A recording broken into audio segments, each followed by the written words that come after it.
Welcome into Mic'd Up on a Red Friday.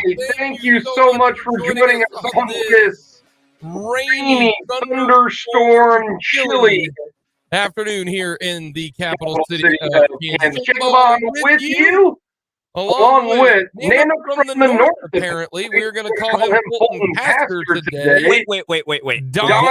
What from the north? Nano from the north. It's an old like Eskimo person. Like you look like you're ready to go out and shovel snow right now. You got a beanie on. You've got what looks to be a lumberjack type coat. I will admit, the inside lining and patterning of this jacket does give it more of a lumberjack feel. You look like you're ready to go like backpacking through It's a very simple thing for me when it comes to like the temperature's dropping a little bit. We're closer to the 40s with the rain coming through. I like the cold. I truly do. But I also like it in the understanding of the better way to tolerate it. Dress appropriately. It's a little chilly. I'm a little extra warm. Also, we've done this. My side of the studio is much colder than yours. It is chilly in here. That is true. So I got to rock the jacket while it's chilly in here. Yeah, you're in the controls room with all the equipment. It's got to stay cool in here because we got a lot of things in here. Hot in my room right now, but we got a lot to get to on this Red Friday edition. It's a big weekend on the gridiron. KU, K-State, and the Kansas City Chiefs. We will get to all of that today. We'll talk to Jimmy Morris on the Titans. Danny Davis on the Texas Longhorns. Might have some news when it comes to why KU is now favored over Oklahoma State. We'll get to that. We'll go around the NFL, talk a little Chiefs offense. A lot to discuss. Hit us up on our Big O Tires text line, 785-272-9429. Give us a shout there. You can also check us out on Twitter at SportsOn580. Very simple. Sports on 580. You can check us out on YouTube. That is right. Sports on 580 as well on YouTube. Tweet us in the let us know in the comment section. Would love to get your thoughts on this Friday edition of Mic'd Up. It is the Chiefs, it is the Titans, and a specific Titan is going all Shaq Barrett. Jeffrey Simmons is very boastful about going up against Joe Thuney and Trey Smith. Quote, very confident that we can dominate the Chiefs' offensive line. They know us. We know them. Says he's looking forward to facing Joseph Thuney and Trey Smith. That did not work out well for Shaq Barrett and the Bucks. Yeah, that kind of tactic went very sideways for the Tampa Bay Buccaneers when they said, "Oh, it isn't much different than their Super Bowl line that we dominated," and the Chiefs' offensive line proceeded to completely, utterly own that game. He says here they haven't changed, and honestly, we might be missing a couple pieces, but we haven't changed. And we're the same with them. They still got Mahomes. They still got Kelsey. They want to get the ball to Kelsey a lot. They got Mahomes back there, who's a really good player. I live for games like this where no one expects us to go in and get a big win. I'm juiced up for every game, but I like this game. Means a little more to me because I know what type of team we have here in Tennessee. I especially know that our front four go out there, I want to take. I'm very confident we go out there and dominate them. Like I said, they know us, we know them. I'm looking forward to the matchup. I think secretly this Chiefs team is ready for this game. I don't even think secretly. Patrick Mahomes, you heard him on Wednesday on this show when he talked about the Titans. Says, yeah, they're a good team. You know, they beat our ass last game. He said that. They flat out whooped us. I think this is a game that the Kansas City Chiefs are going to treat it much like the Bucs game. Little revenge game. I really, really do. Yeah. I think this Chiefs team is going to come in ready to roll after that embarrassing loss to the Titans last year. I do. 27-3. That was now. Jeffrey Simmons is very good. Yeah, Jeffrey Simmons is the third best defensive tackle in football. Yeah, he's really, really good. So I think this is going to be a much more amped up type of game than originally thought.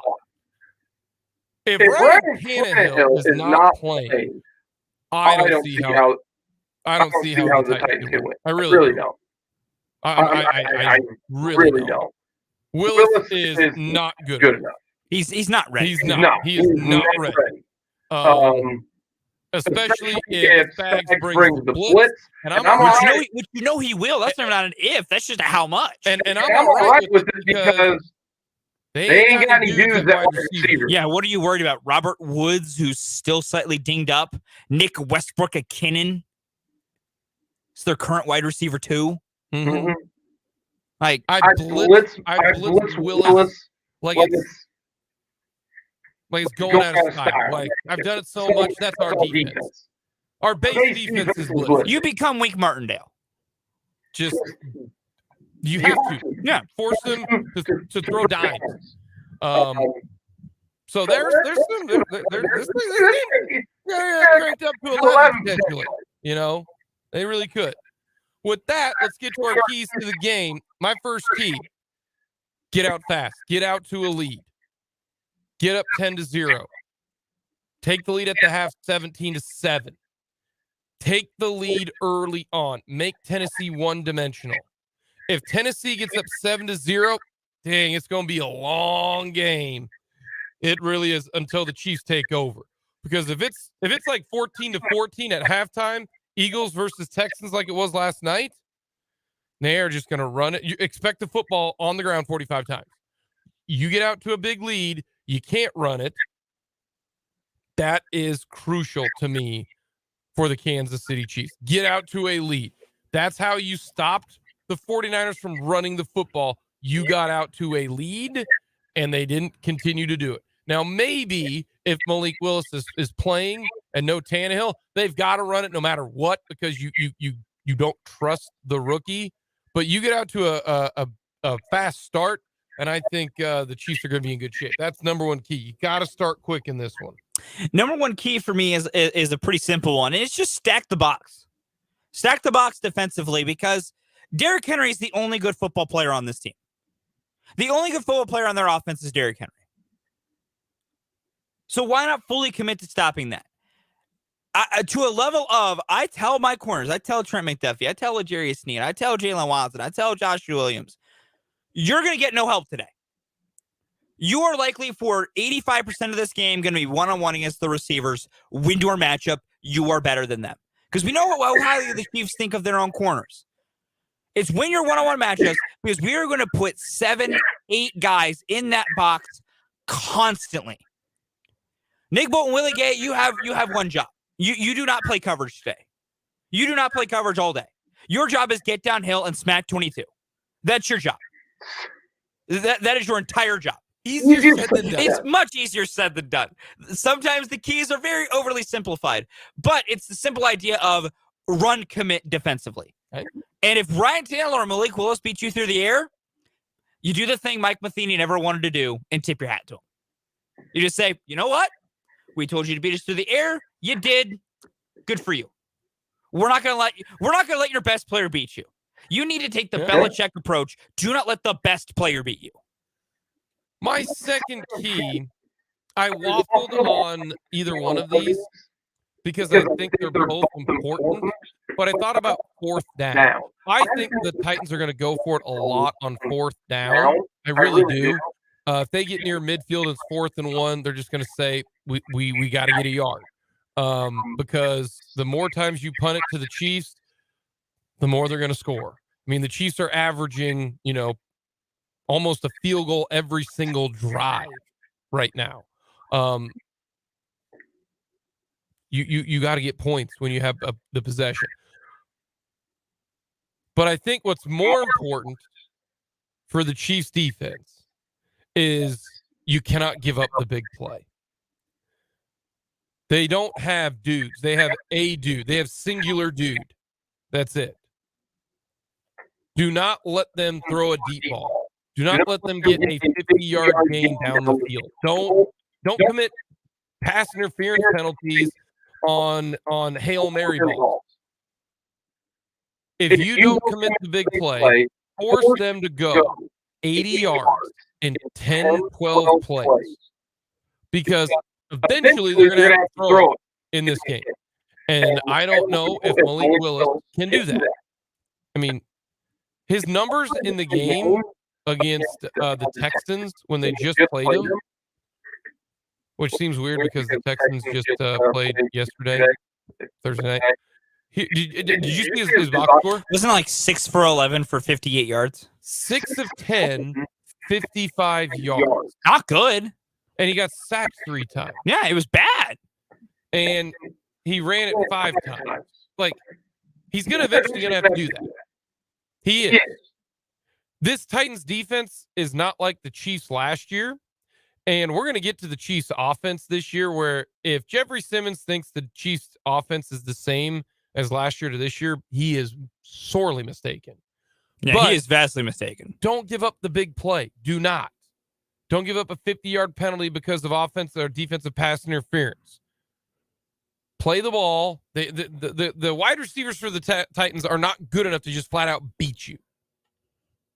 So don't give up the big play, and you're going to be just fine. It's important to get to try and contain things, make them march, because this is going to be an offense for Tennessee that's not going to be able to do some things effectively in trying to move the ball down the field. And then it comes to simply this as well for me for my second key. Avoid the stupid mistake. As for the Chiefs offensively, there were 2 reasons you lost badly to Tennessee last year. One was Tennessee's offense was hitting the big play constantly, and you could not stop A.J. Brown. The other was quite simply, you could not get out of your own way. Think about the Chiefs offense last year against Tennessee. Turnovers, drops, missed shots, sacks, just consistently beating themselves. Don't do that this go around. Mahomes, don't try to force things and throw stupid picks, because he had a couple of bad ones against Tennessee. Receivers, hang on to the ball. There were some fumbles and some balls being stripped out against Tennessee you couldn't have. Just simply avoid the stupid mistake that you can control, and you'll be in a much better position to win the game.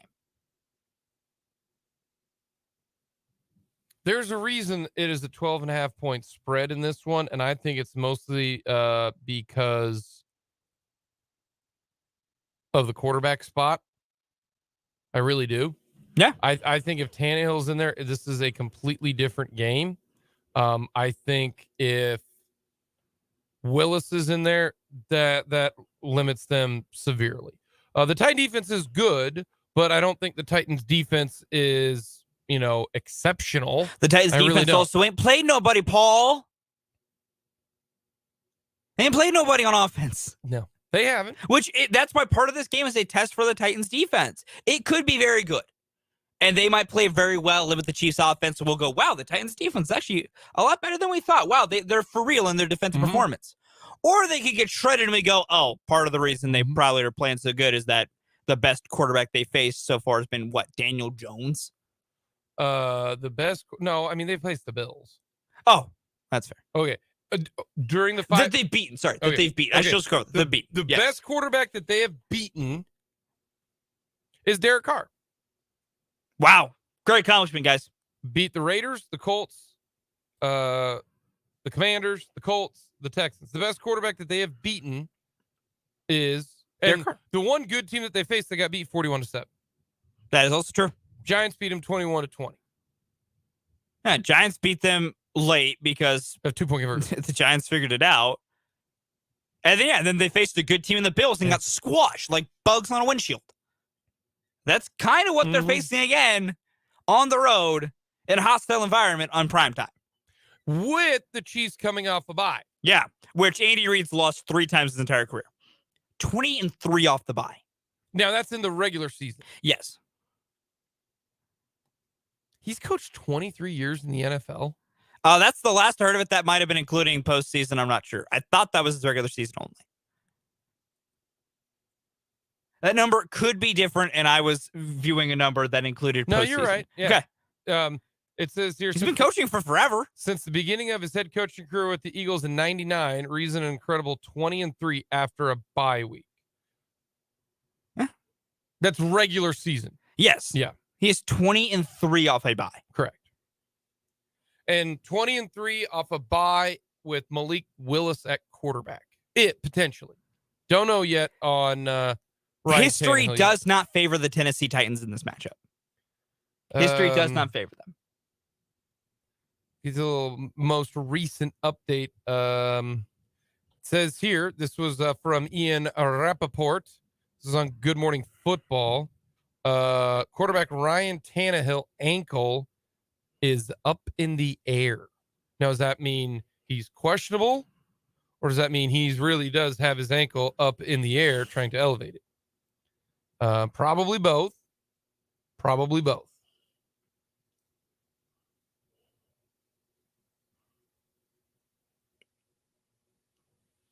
Who's your big chief? Mine in this one, it's all about stopping the run, and so you need a guy who can stop the run. I'm going Nick Bolton again this week. He's supposed to be your lead run stopper. You need to stop Derrick Henry. Simple as that. Man, that's two tractors running into each other. Yeah, it is. That is a collision you're going to be able to hear Oh, from a man. mile away. That is going to be violent. We need some type of tractor reference because Derrick Henry's nickname is Tractor Cito, Yeah. which means little tractor. We need something for like Nick Bolton. Because he's small and Derrick Henry, but hits about as hard. Oh, yeah. People forget Nick Bolton's only like 5'11", and he hits really hard. I thought he was bigger. No, than he's that, like wasn't 5'11". he? Man, that dude is Yeah. 5'11", 240. Whew. Like, he is a That's just small linebacker.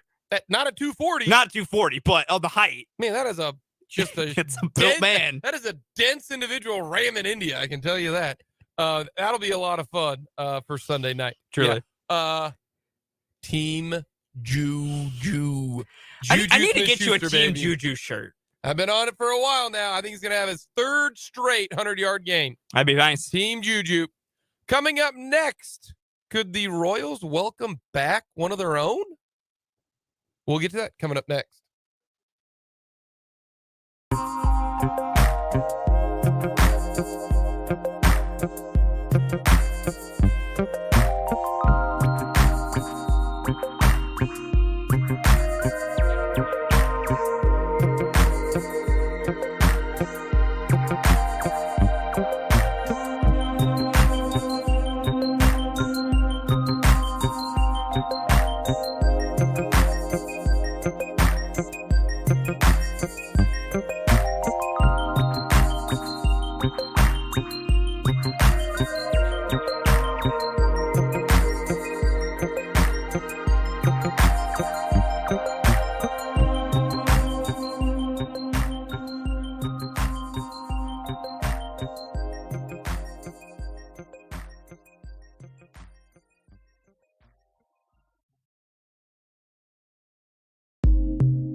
What is Derrick Henry's yardage history against the Chiefs? We gave that number yesterday, where he's really only had like 2 good games. And out I of have it. 5. I have it back with us for right now. Okay. I have it back for anyone that wants to know. In 3 regular season games, David, 2016, he's gone 58, 188, That was the 86. That was the 2019 game. Yeah, when he had a day. ran over Juan Thornhill. Yeah, he had a day. 2 touchdowns that game too. He has 4 total regular season touchdowns.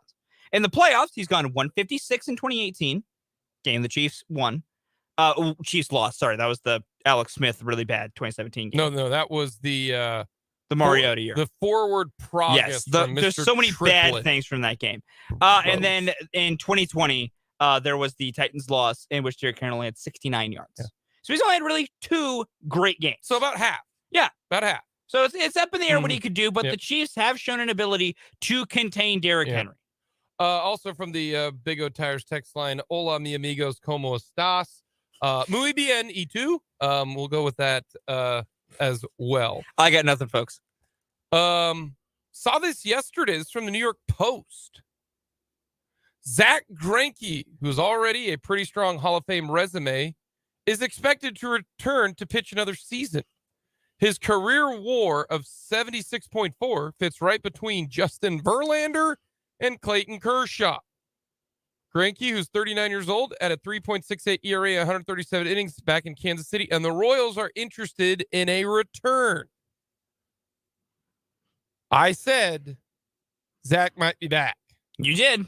I was the one who thought it might have been his last go around. I said Zach at 3.68. Now the innings not great, but at 40 years old, if Zach Greinke can give you 140 innings next year and a 3.68 ERA, you pay him $15 million. Yeah. 3.68 and 140 innings will work. That'll play. That will play. And if the Royals are interested in a return, you bet. Bring him back. No, if Zach wants to come back for one more year, you give it to him. Yeah.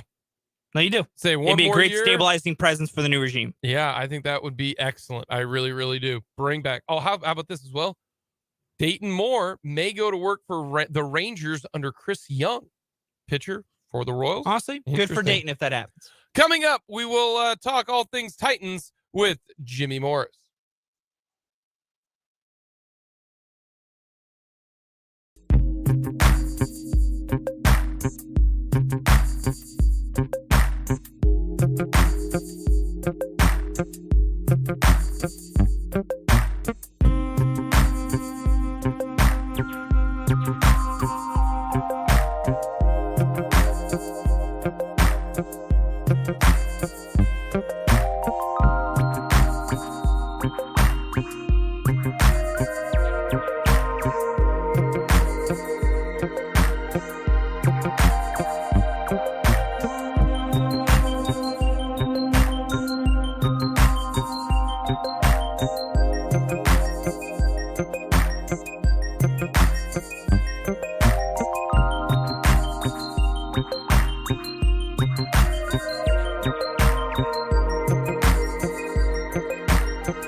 Coming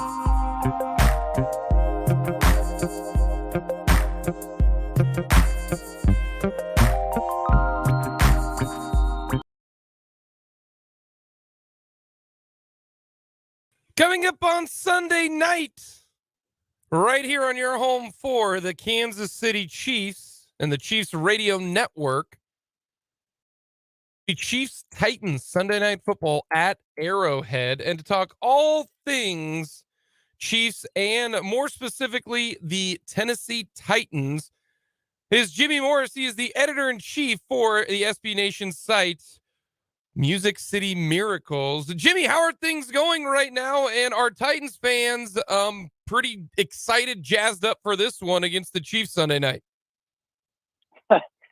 Things are going well. I don't know how excited we are for this one. The Titans have been playing really well. I mean, they're on a 5-game win streak. So, I mean, things have turned around from the 0-2 start. But those games have come against teams that are not exactly the Chiefs on offense. So they haven't had to score a lot of points. Defense has played really well, but it's going to be different on Sunday night. So I think we are all just curious to see how good is this defense really, and can the offense put up enough points to stay with a team that can score. Let's go with that 5-game stretch. Is there a game that makes you say, I think this team has turned the corner? And is there a game that makes you go, yeah, we are definitely using smoke and mirrors right now? Well, there's not one that makes you think they've turned the corner. Like I said, the defense has played well. So, I mean, I think the defense has gotten better from earlier in the year. But, like, look at any of the wins. The first 3, I think that's it, or at least the first 2. So it was Raiders and Colts were the first 2 games of this 5-game win streak. They didn't score a point in the second half in either one of those games, and were able to just hold on to win. And then after that, so it was Commanders and Colts again after that, and they were able to score points in the second half. But I mean, the Commanders had a play at the goal line, basically, I think from the 2 at the end of the game, but if they score a touchdown, they win. Now the Titans got an interception, and so they ended up winning the game. They were better in the second game against the Colts. Last week against the Texans, they basically just said, we don't need to do anything besides hand Derrick Henry the ball. So there's still a lot of questions on this offense. That's the thing that none of us are really sure about, is what are they going to do on offense when they have to put up points to win a game? And we have not seen them do that yet this year. So until I see it, I don't know that they can do it. But hopefully, if they get in a game environment where they have to, keep putting the foot on the gas, they'll be able to come up with some things to do that. All righty, let's first go with the defensive side of things. One, what's the strength of this defense? Is it up front with Simmons? I know Landry getting hurt. That was a crushing blow for you guys.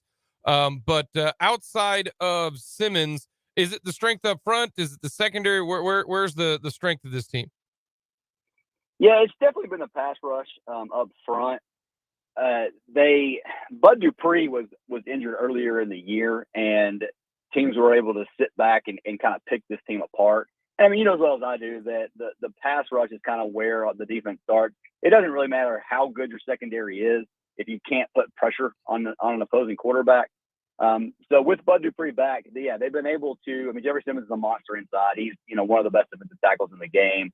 And then when you've got a guy that can put pressure off the edge too, it allows the defense to you don't have to blitz as much because those guys are getting home. They also have Danico Autry, who's a really good player who can play a little bit inside outside, can rush the passer from different spots. So yeah, it's been the rush, and like you said, Landry going down definitely hurt. I think the defense would be even better if he was out there, but they found ways with those guys up front. They got a guy, T.R. Tart, who is an undrafted free agent who's been a really good find for this team. He's been a good rotation guy in there, and he can get pressure and stuff. So yeah, they've been good at pressuring the passer, especially over the last 3 games with Bud Dupree back. And so yeah, that's kind of where it all starts for this team for sure. The secondary is okay. It's not anything great. It's not terrible either, but they look a lot better when quarterbacks don't have a ton of time to throw. This game has got a little bit more juicy with Jeffrey Simmons' comments here as of late. Mahomes has mentioned too, hey, you know what? He said in his press conference this week, Hey, we got to be ready to go. They beat our ass last year. I think this game has got a little bit more juice here all of a sudden. Yeah, and that game last year, I mean, that's what the Titans will try to do in this one, right? I mean, that was probably Mahomes' worst game of his career. I don't think he threw a touchdown pass in that game, maybe one of two in his career where he hasn't. And yeah, the Titans were able just to make him uncomfortable all day. And again, it was a deal where the offense scored enough points in the first half of that game to hang on and win. And so, yeah, they're going to try to do something similar. The Titans have had, I mean, I think that in the last 6 games, the Titans are 5-1 against the Chiefs. Now the Chiefs won the one that mattered the most, that AFC Championship game. But the Titans have done a good job against this team in the past, and so I mean I think they have a blueprint for what they want to do. It'll just be a matter of whether or not they can execute it. We're talking about Jimmy Morris. He's the editor-in-chief for the Music City Miracles, covers the Titans for SB Nation, and offensively, all right. Do we know is Tannehill going to play? Is he not going to play? I know yesterday he was a DNP because of that ankle. What are we thinking is going to end up happening? Will it be listed as questionable, and then it will be a game time decision? What are we thinking? Yeah, so last week he was. I'm trying to think how he went last week. I think he didn't practice on Wednesday, limited Thursday, didn't practice Friday. They listed him as questionable. Then on Saturday they ruled him out. This week he practiced limited on Wednesday, didn't practice yesterday. I don't think he's going to play. Now, the Titans Twitter is convinced that this is all just gamesmanship by Vrabel and that they're just trying to make the Chiefs think that Tannehill's not going to play and then he's going to play. Maybe that's true. I don't know. But when they asked him, so Tannehill has done his media availability both weeks. When they asked him last week, so before the Texans game, about what the injury was, he said it's an ankle sprain. I'm just going to leave it at that. So to me, that sounded like it's a high ankle sprain because he didn't want to talk anymore about it. Those things typically take a few weeks to get back from, right? And so the fact that we haven't really seen him practice yet. Now, again, we're talking at 12:40 on Friday afternoon. We don't have practice reports for today yet, so maybe he'll practice full today, and it'll be that everybody will be right. But until I see that, I still don't think he's going to play on Sunday. I think the only reason he's gotten a limited practice in is to make the Chiefs think he might pull. Yeah, I kind of think it's the other side of it.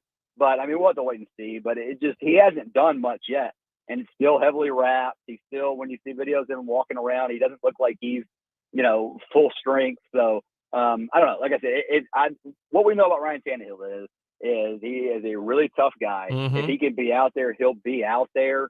But I think I would put it as a long shot that he plays as we sit here right now. But a lot of things can change when we get a practice report today. Yeah, and you got all day Friday and all day Saturday and all day Sunday. It's not like, hey, things can change in a 48-hour time span. If he can't go, what's the confidence level in Willis? It was not a great effort against the Texans, but they didn't need him because Tractor Cito ran for 800 yards. So can we try to get Jimmy Morris back on? Still having some phone issues here. The Chiefs are going to be ready for Ryan Tannehill. That is one of the benefits of playing a team every single year and playing them twice one year is that you do know what Ryan Tannehill can bring to the table. So I think the Chiefs know what Ryan Tannehill can do, but I wonder how much different Malik Willis is compared to Ryan Tannehill when they go play calling wise. I do think that is going to be a big question for the Kansas City Chiefs. And whether or not Ryan Tannehill plays or Ryan Tannehill does not play. That will be the biggest question as we'll try to get back Jimmy Morris. And that's kind of the question next that I'll get to Jimmy is how much different does the offense look with Willis than Ryan Tannehill? I mean, that truly is the biggest difference. Bring back in Jimmy Morris from Music City Miracles, having a little technical difficulties. Jimmy, I think that's on our end, so we apologize. If Willis goes, how much different is the playbook? Is the play calling? Will it just be, hey, we have to run it 30 times no matter what? How much different will it be, do you think? So yeah, that's a good question because, like you said, against the Texans last week, they didn't need to throw it. The Texans' run defense is really bad, and I think they went into that game with the game plan. Hey, we're going to run it 30 to 40 times. That's all we need to do here, and we'll be able to get out of there with a win. They were able to pull that off. I mean, don't get me wrong; they would like to do that every week. Like that is their preferred method of playing if they can do that. But against the Chiefs, I just don't see how that plays out. So your question about how much the playbook changes, it's a good question because Malik Willis threw the ball 10 times last week. That was it. He threw one pass in the second half, I think, maybe. So like they're not going to be able to do that this week. Now, it looks like there were some run stuff and things that they could have taken advantage of that they didn't in that game with him. And again, I don't know. You can tell it's conspiracy stuff, right? My personal opinion is they know that Tannehill is going to miss a handful of games here, and they didn't want to put any more on tape for future opponents than they had to in that Texans game. Okay, so if they've got some more designed run stuff, they didn't do any RPO stuff with Willis. I mean, just all kinds of things that you would think that he would excel at, but based on what he did in college, they didn't do any of that stuff in the game on Sunday. They played like it was Ryan Tannehill playing quarterback. And, he took snaps. I mean, basically all of them under center. I think there was only one or two designed runs, and one of them was a quarterback draw on 3rd and 15, which, is just a throwaway play anyway. So I think that we're going to see more from Willis in this game as far as, RPO, moving the pocket, that kind of stuff. I think they just didn't show it last week because they didn't have to. Now, I could be completely wrong, and they could try to plug him into Ryan Tannehill's role, which would be dumb. But, Todd Downing, the Titans offensive coordinator, nobody's ever accused him of being particularly smart. So we'll just have to kind of wait and see how that plays out. There's a lot they can do with Malik Willis if they want to unleash him, but I'm just not sure how willing or able this staff is going to be to do that. Jimmy Morris is our guest, the editor-in-chief for MusicCityMiracles.com. You can follow Jimmy on Twitter at JMorrisMCM. Jimmy, wide receiver was an interesting part for the Titans offense coming into this year because you trade away A.J. Brown with the idea of you probably weren't going to be able to pay him, so why not recruit some draft costs? And then you draft Treylon Burks to try to fill his spot. Well, Treylon Burks has not really seen any action because he's been injured for the majority of the year. So it's been Robert Woods and Nick Westbrook-Ikhine who have done a lot of the work for the Titans, at least as some of the two wide receiver sets. How would you just assess how those two have done trying to be receivers in this offense? And is this just a simple thing when it comes to this passing attack that their pass catchers limit what you're able to do? Their pass catchers do limit what they're able to do. Their offensive line is what really limits what they're able to do. They lost Taylor Lewan towards ACL again in Buffalo week 2, and they've had Dennis Daly playing left tackle since Lewan went out, and he's terrible. So they don't have a lot of opportunities to push the ball down the field. Now, not that they necessarily could if they wanted to. Like Robert Woods has been fine. I mean, he's not a dynamic number one receiver, but he's been a guy that's been good. They can throw him the ball, he catches it, runs the right routes, all that type of stuff. He's been good. Nick Westbrook-Ikhine, I mean, just kind of is what he is. He's you'd hope he's your 3 or 4, and he's their 2 right now, which is kind of a problem.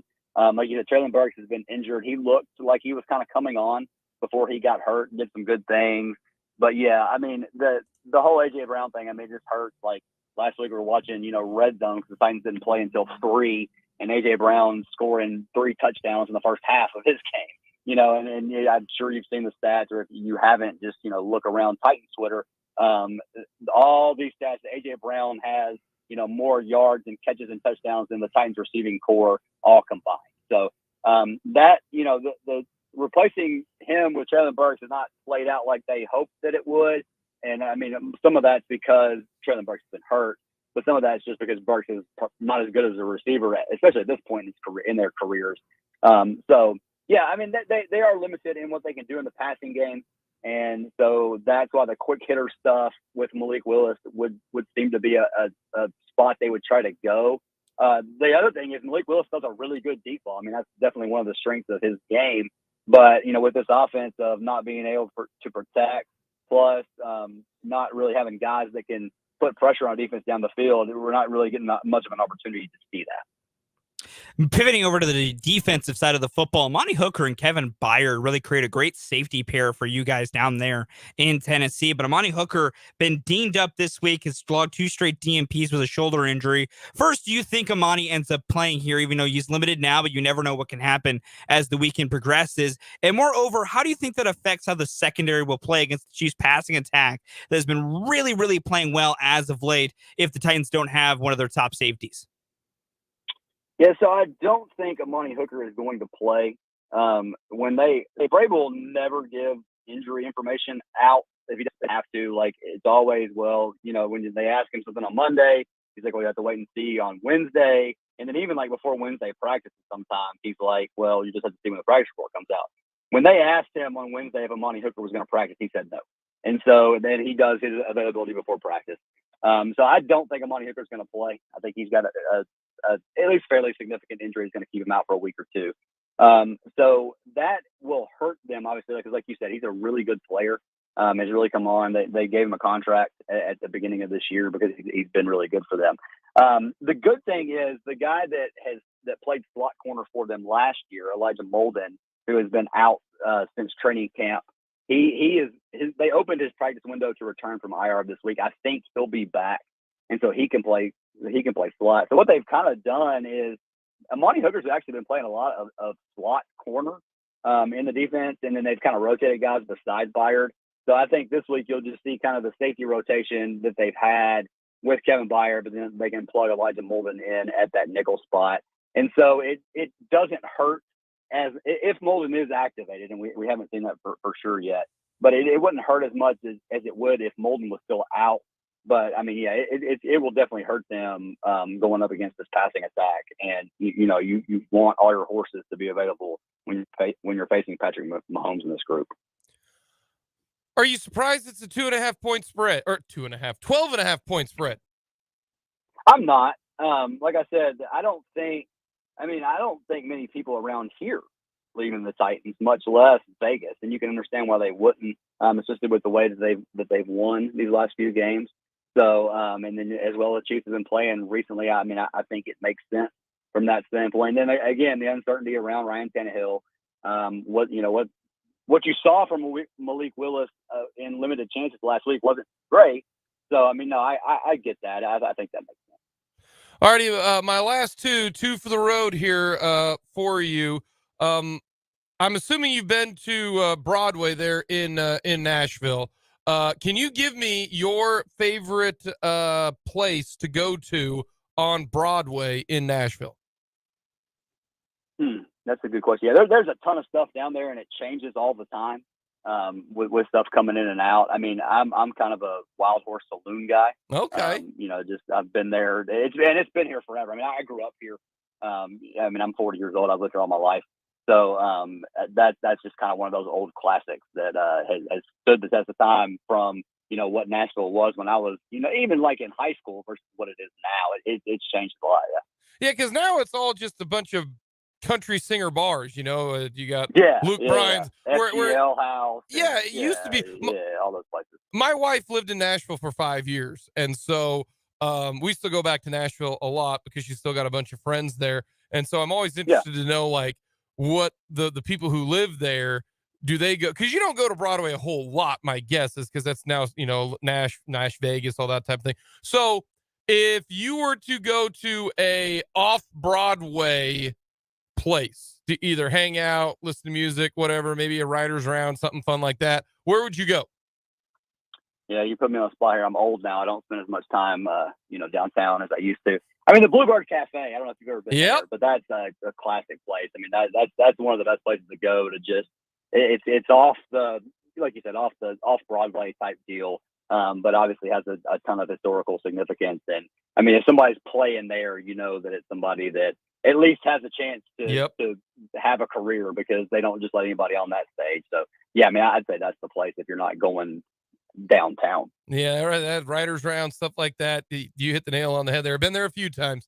Jimmy, thank you so much for the time. We appreciate it. Great insight from this team. Fantastic work at Music City Miracles. Enjoy the game coming up Sunday night. Thanks, man. Thanks for having me on. Jimmy Morse, editor-in-chief of Music City Miracles. He's right. Bluebird Cafe. You don't even know what that means, do you? No, I've never been to Nashville. It's a fun time. Good Well, time. if I ever make it down to Nashville, I'll try that out. It's only an 8-hour drive. Yeah, Jake, because I just have so much time on my schedule, especially this time of year, to just drop at a hat, do an 8-hour drive. I never said go right now. I just said it's only an 8-hour drive. It's a lot of fun. It's gotten away from old like country Nashville to pop Nashville. You know what I mean? Yeah. Like even 6 years ago, it's a completely different vibe. But the Bluebird Cafe, so many people have come from the Bluebird Cafe. That's legit. That's a deep cut right there. They call them writers' rounds, where people come, they write their own music, and they have, scouts there when they go there. Oh yeah, they don't just let anybody there. That's if you go there, you know Nashville. See, here's what we really need. This is what we truly need to happen. KU's bowl game needs to be in Nashville. That's what needs to happen.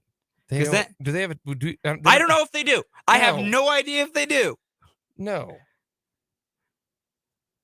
I didn't even ask about the new stadium that they're going to get. Yeah, the renderings do look very cool, but renderings obviously can be so much different than what actually ends up getting built. But yeah, also that is true. Tennessee going to get a new stadium. Yeah. This is I think it's the Big Ten SEC is the Music City Bowl. Boo. Yeah, I didn't assume KU actually would play in Nashville. I just wanted to point it out because then, two birds, one stone. Understandable. But I'll find a different time to make sure I get down to Nashville at some point. It's on the list of places to visit when I have time to actually, and an inclination to travel to different places. If you go on a weekend, you're going to run into 18 bachelorette parties. That is what I am learning, is that apparently if you do a bachelorette party, you go to Nashville. Yeah, that's pretty much it. Real quick, before we get to the top of the hour, got to get my Survivor Pool pick. Yeah, what are you rolling with this week, Jake? Man, I'll tell you what, we're going on, we're pickings are getting slim. Yeah, I can either go Kansas City, get the win. Okay. My choice are Kansas City or Minnesota. Minnesota is at the Commanders. So I'm going to go Minnesota. I'm going to save Kansas City. Basically, I've looked it out through 3 weeks. And after 3 weeks, damn. But yeah, I'm going to go Minnesota. You better hope Dan slips up. And Dan is going Kansas City. He is. So, interesting. Coming up, we'll talk Chiefs offense coming up.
Here on Mic'd Up.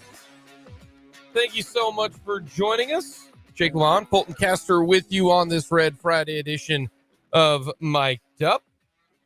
Want to thank Jimmy Morse from Music City Miracles coming on talking all things Tennessee Titans. Good pass rush, bad O-line. Did not realize their O-line is that bad. Yeah, it's a thing I hadn't really thought that much about. Without Taylor Lewan, that offensive line, I mean, Ben Jones at center might be their best offensive lineman. And even Ben Jones is not that, high level. Yeah. But when you're starting Nicholas Petit-Frere at right tackle, things aren't going well for you. Offensive lineman named Petit, not good. Trying to think of a second. You know what I mean? It's kind of like Scott Blewett as a closer. Bad name. Bad name. You get what I'm coming from, though, right? Kinda. You don't want your name to be Petite if you're an O-lineman. But it's not Petite, it's Petit-Frere. I know, but it says Petite in it. That's like being a wide receiver last name Jumbo. Not great. It's different, though, because it's not just, it's Petit-Frere. It's not about him being little. It's him being, it's different. We're going to talk more Titans. We'll talk more Chiefs. We'll get to some college. We'll talk K-State. We'll talk KU. Danny Davis of the Austin American Statesman will join us in the 2 o'clock hour. We'll go around the NFL. Everyone loves the list today. You found out that today is National Jersey Day. Thank you, our friends at the Omaha Storm Chasers, for their tweet that brought this to my attention. Yeah. So we're going to go with specific player throwback jerseys that you would wear. That you would rock. Yeah. That I'm tempted to put on this list a jersey I actually own. Because I do like it, but I sometimes kind of want to branch out a little bit. All right. But I do own it. All right. So I could use it. So we'll get that coming up as well on this edition of Mic'd Up. Hit us up on our Big O Tires text line, 785-272-9429. Every time I see Scott Blewett's baseball card, I think he sure did. That's what I'm saying. Hit us up on our Big O Tires text line. Also, you can check us out on Twitter at SportsOn580. That's SportsOn580, as well as YouTube. Go to youtube.com/@SportsOn580. You can check us out as we will be streaming all of the shows up on our YouTube page. Go to YouTube and type in Sports on 580. That's 580, the numbers. Love to get your thoughts in the comment section as well. Earlier today, we found out that Jeffrey Simmons says the Chiefs' offense is very similar to last year. I disagree with that. I do. Going into last week, now the Chiefs were off because they had a bye week. But the Chiefs, going into last week, much better at the big play. Big plays of 20 yards or more. Last year, through this amount of games, they had 27.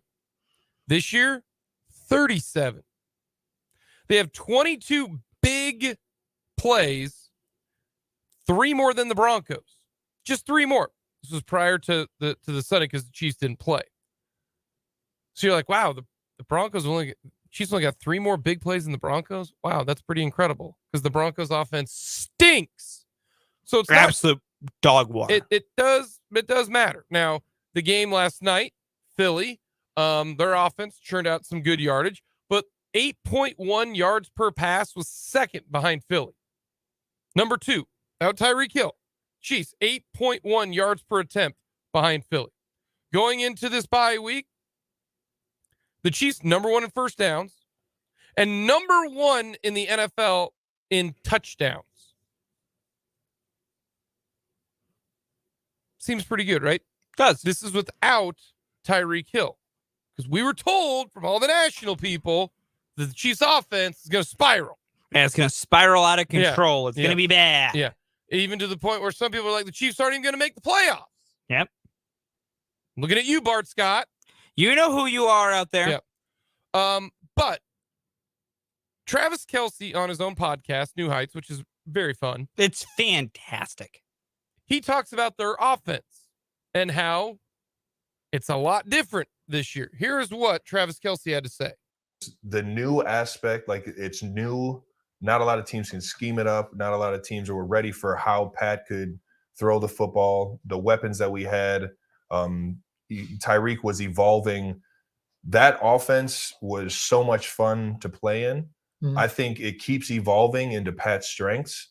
And Coach Reid is making this year something that teams haven't seen before. Yeah. So having that brand new, this team is new, the looks are new. We're not sure exactly how Juju is being used. We're not sure how MVS is being used.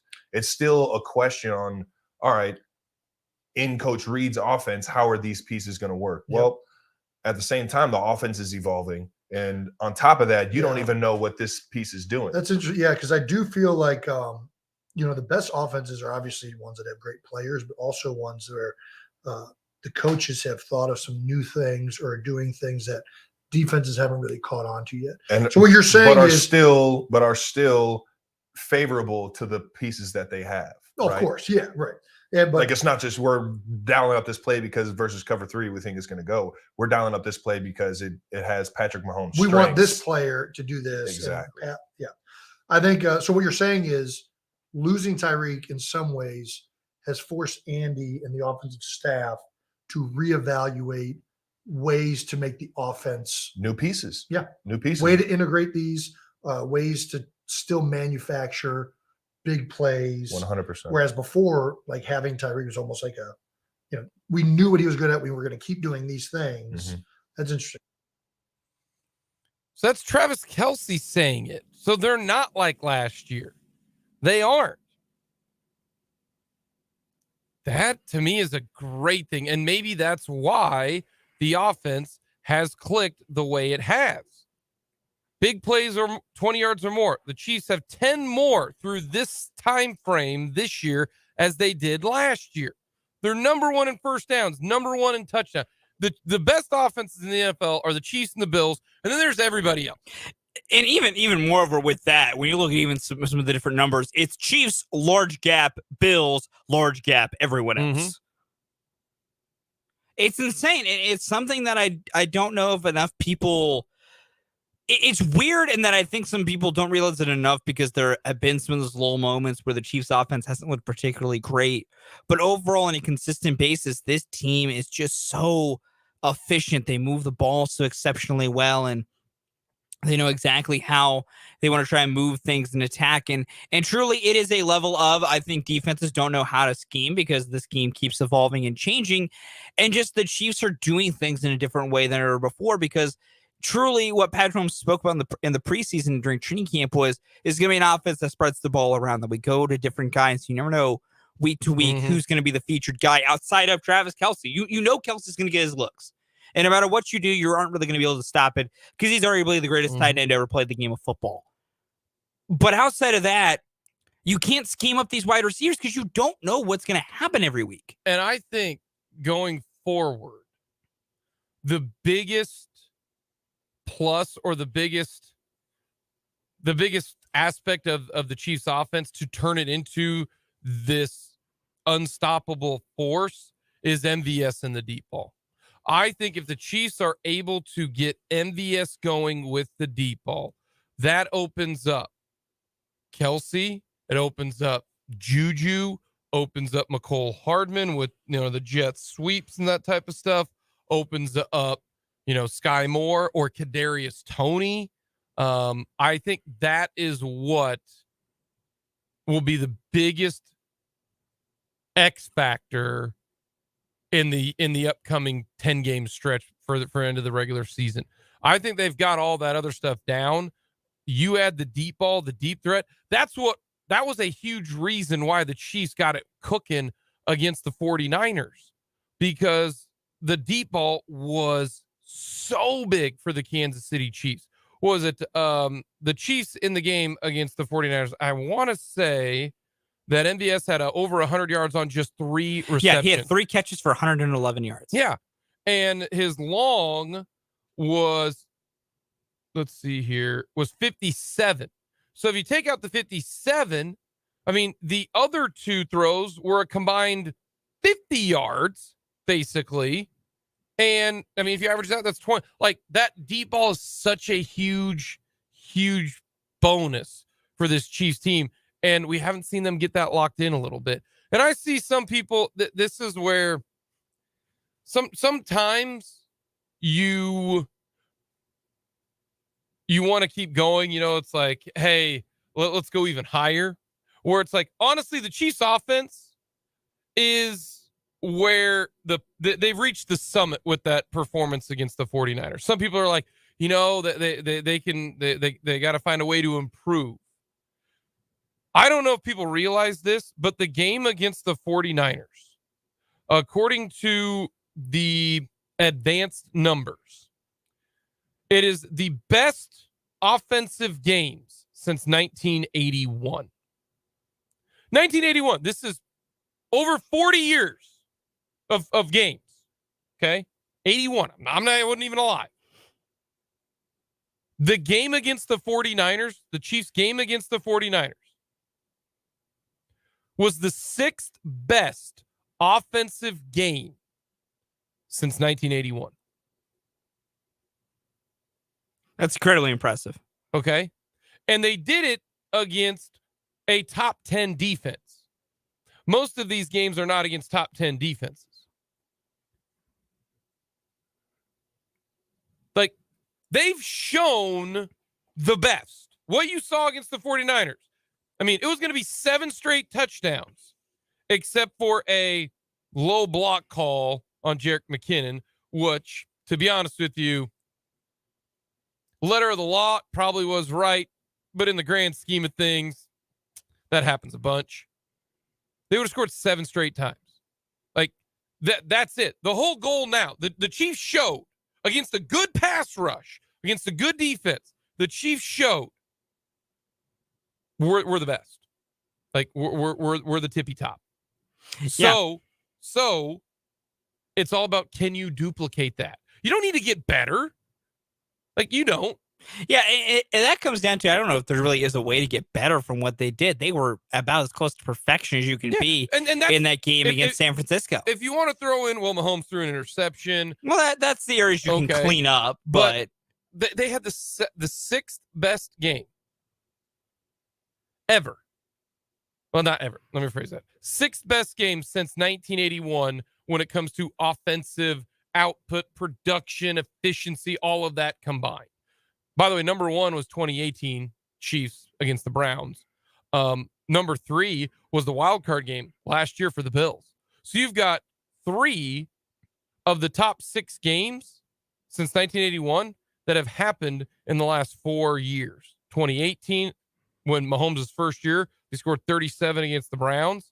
And then the wild card game last year against the Patriots, when the Buffalo Bills absolutely cooked them. I mean, it scored like every time they touched. I think they scored the 5 times in the first half. did the Bills.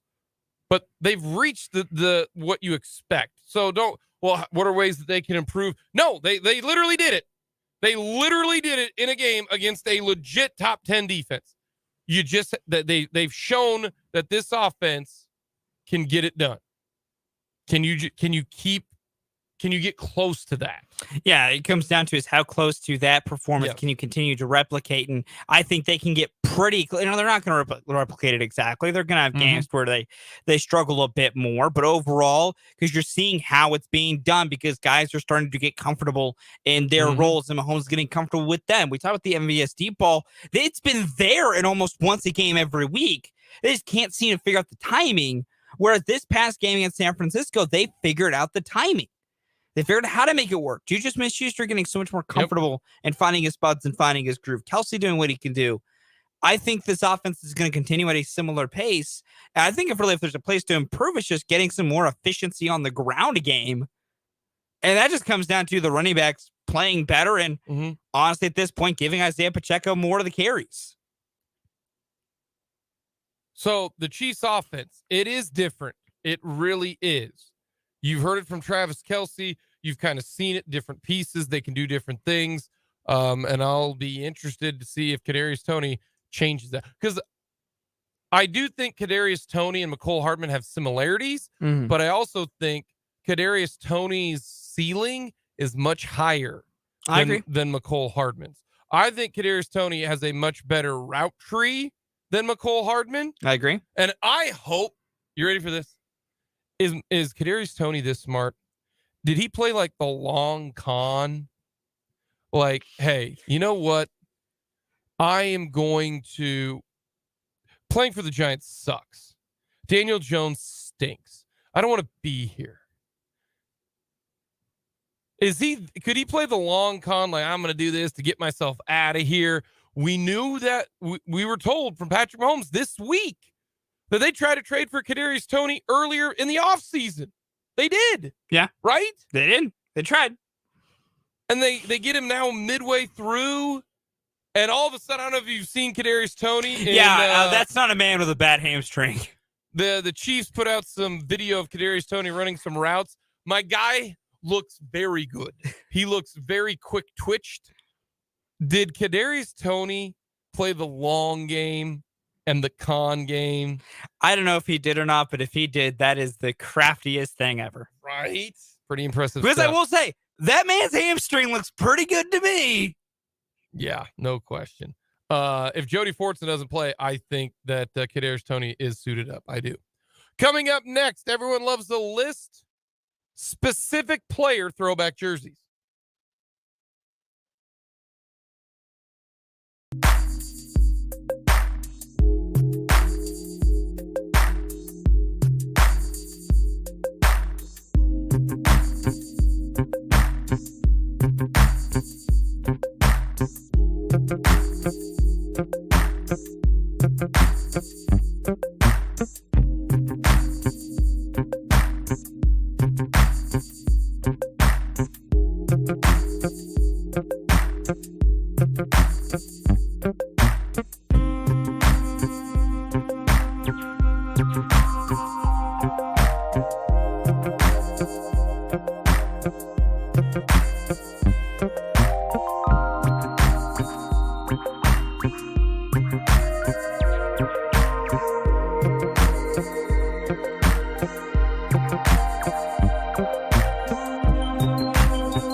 Alrighty, everyone loves the list. Topic today, throwback jerseys that you would wear. All right. Throwback jerseys that you would wear. What do you got? Number 4 for me. I need to rock my big fella. Give me the vintage navy blue Brewers Road jersey for Prince Fielder. Give me my big man. Give me my big king. Prince Fielder. Give me the big king with the Brewers. I didn't know you were a Prince Fielder fan. Oh, listen, I love hefty, big baseball players that just mash baseballs. Okay. That's why Daniel Vogelback's one of my favorite current players. Dude is nothing but a thick king who just crushes baseballs. All right, my number 4, we're going back to the early 90s. Okay. Yes, that's considered throwback now. All right. I mean, yes. Anything not really being worn currently by a previous player, but yes. It is the black and white pinstripe Orlando Magic Shaquille O'Neal jersey. That's a good pull. That's a good one. Love that one. That's a good one. That's a good pull. That's a good jersey too. Love that one. That's a good one. Number 3 for me. This is mainly about the look of the jersey, but also this player is just the person you should wear if you're wearing these is the retros. Give me the Grant Hill Teal Classic Pistons jersey. It is not an original pick, but it is a beautiful pick. The old teal Pistons is great. If you're rocking that, you just got to rock the Grant Hill version. You just got to. Okay. All right. My number 3, I'm going with, because I thought these jerseys were so awesome, and it sounds like they're going to bring them back as their alternate. I'm going to go with the Reggie White Eagles throwback jersey. That's a good pull. Big fella Reggie White Eagles jerseys. Back with that just green, you know what I'm talking about? Oh, yeah, green, man. Yeah. Green. But Reggie White throwback jersey, man, dude was an absolute stud. No, that's a good call. Number 2 for me is a jersey I actually do, in fact, own. Give me my Jackie Robinson Kansas City Monarchs jersey all there. One of my favorite things I do own. It's good. It's very classic, very simple, but great for your baseball fans out there. My number 2... give me the 1988, no, 87, let's go 86. 1986 green Larry Bird 33 jersey. Yeah. Larry Legend. That's a good one. Yep. That's a good call. Number 1 for me. Give me the retro black with light red pinstriping Michael Jordan Bulls jersey. Ah, okay. Number 1 for me, I need powder blue, number 16, Bo Jackson. Great call. Nothing Great call. Nothing better. Coming up, we'll go around the NFL here on Mic'd Up.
Big O Tires text line.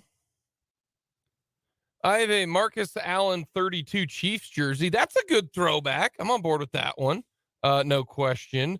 Bo is my other favorite Cooperstown collection with the 85 World Series patch. All right. Minus the Pistons teal green. Great picks. Y'all is sleeping on the Pistons retro teal jersey. It's got the classic like black piston horse with the fire on it. It's really cool. Y'all sleeping on it.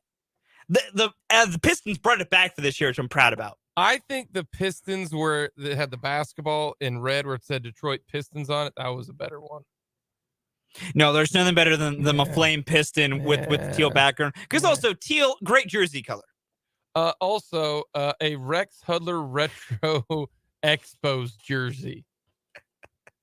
Yeah. I'll be honest. I would consider copping one of those, both because you don't see a lot of Expos jerseys anymore. That's awesome. Two, you get some for HUD. This is a pro HUD show, unlike 580 Sports Talk. Yes, they are very anti-HUD. What's Dan's opinion on HUD? I don't think he likes him. Because we know Brendan's opinion. Oh, absolutely hates HUD. We know Brendan despises HUD. I love HUD. I don't go to HUD for dynamite insight. No, we go to HUD for HUDisms. And stories and just happiness. Like, I love HUD. Unending optimism. I love HUD because of a lot of reasons. One, he is that all the time. He is that guy 24/7. Yes, okay? he is. I've had a chance to chat with him a few different times. He is that guy. And also, he gave to me, if everybody listened to Rex Hudler, our world would be a better place. Rex Hudler told a bunch of high school students one time, because I was there. This was a deal where it was like a networking thing. And he said, my mom told me, Rex, honey, be a fountain, not a drain. And I think that's fantastic advice. I really do. Be a fountain. Don't be a drain. If everybody was more of a fountain, uplifting, happy, and not a drain where energy vampires. Yeah. They just suck and drain the life out of you. No. We need more people like Rex Hudler. That's fair. Be a fountain, not a drain. Rex's unending optimism is nice at times. Yes. And you never know what you're going to hear on those broadcasts. And listen, when you're watching a bad baseball team, sometimes you need the comedy. And that's what Rex Hudler is. Yeah, this is the pro HUD side of the 580 Sports team. Yes. If you listen to that other show, you'll get a lot of anti-HUD I don't want to speak for Dan. I don't want to. I don't know Dan. I don't know Dan's position. I won't speak for Dan. Go and ask Dan right now. Oh, all right, I'll be back. I'll be right back. You should. Is he here? He might be at lunch. I'll go see if he's here. He's here. Maybe. I don't know. We're going to get to the NFL. We'll talk college football. Danny Davis of the Austin American Statesman joins us coming up to start the 2:00 hour. We'll get some more insight on, is Jalen Daniels going to play? What's going to happen for Oklahoma State's quarterback situation? We'll get to that coming up. But let's go around the NFL.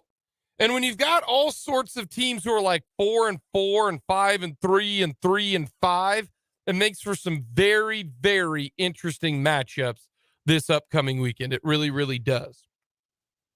I think there are two games that are the most important. I really do. Not including Chiefs Titans, because this is a big one. The Titans schedule the rest of the way because they play in a bummy division. Their schedule's not hard. It really isn't. They still, got to play the Texans. They still got to play the Jaguars. They still have to play a whole bunch of other crappy teams, okay? Because they play the two worst divisions. They play in the worst division, and they also play, I think they play the NFC South, if I'm not mistaken. Let's look here. That might be how they're So, you ready? lining up. They still play the Jaguars twice. They play the Texans one more time. No, they play the NFC East. Excuse me. Yeah, that's why the NFC East schedule is a lot nicer this year based on some of their balancing, because they get the NFC South. They do still have to play the Cowboys and the Eagles, but that's honestly it after the Chiefs. Like, Broncos, Packers, with the way the Packers are playing, Packers, Jaguars, Texans, Jaguars again. So they outside of this one, but we don't include the Chiefs game. Dan's not here. He's on. No, Dan is on lunch. I will get an update on Dan's opinion and stance on Rex Harlow for the 2:00 hour. I will promise everyone, as long as Dan's back from lunch by then, we will get it. If not, I will contact Dan through other means. Okay. My biggest matchup this weekend, I think this very well might be a playoff elimination type game. It's the Rams versus the Bucks. Yeah, I'd agree with you on that. I think it's a playoff eliminator. It's such a big situation. Tampa Bay is 3-5. You lose 3-6. You're 3-6 after 9 games. That means you got 8 games left. To get to 10 wins, You got to win 7 of 8. You got to win 7-1. Can they do that? They still have to play a lot of good teams. They do. Now, to win the division might only take 9. So if you lose, because how bad the NFC South is. If you lose this game, you're 3-6. But if you win it, you're 4-6 with. You're 4-5. Or 4-5, beg your pardon. Which if the Falcons lose, you're tied for first place with the Falcons. And if you win, you're 4 and you got 8 games left, you can go 5-3 in those 8 games, get to 9 wins, probably win the division. So this is a big one. The Rams, same situation. The Rams are 3-4. You're sitting at, if you lose this game, you're sitting at 3-5. All right. You still have 9 games left. Here are the games that the Rams have: Kansas City, Seattle twice, the Packers, and the Chargers. That's 5 games right there out of your 8 that you play. Because they're going to be, let's say they lose this game, they'll be 3-5. 3-5. You got to get to 9 wins somehow. So you got to win 6 games out of your last 9. Can you go 3-6 with Kansas City, Seattle twice, the Packers, and the Chargers? Plus, I think they've already played the 49ers. They at least played them once. No, they played them. They played them twice. I think they've played the 49ers twice. Yeah, they played the 49ers twice. Dang, they got that out of the way fast. So that's why I think low key, this game between the Rams and the Bucks is a huge one. Oh, it's massively important. Okay. The other game that I think is very important, and it does affect the Kansas City Chiefs, it is the Chargers and the Falcons. Chargers are 4-3. If the Chargers want to stay with the Chiefs to have a crack, because who do the Kansas City Chiefs play here in 2 weeks? Chargers. They take on the Chargers. The Kansas City Chiefs go Titans this week. Then they take on the Jaguars. But then they're at the Chargers. If you are the Chargers, you cannot afford to lose to a team like the Falcons. Because here are the Chargers. If they lose, they're 4-4. If the Chiefs win, they're 6-2. They've got a 2-game lead on the Chargers. Here are the games that the Chargers still have to play against. At San Francisco, Miami, Tennessee, and the Rams. All right. Those are all toss-up games. Yeah, they are. I don't know if they're going to go 3-0 in those situations.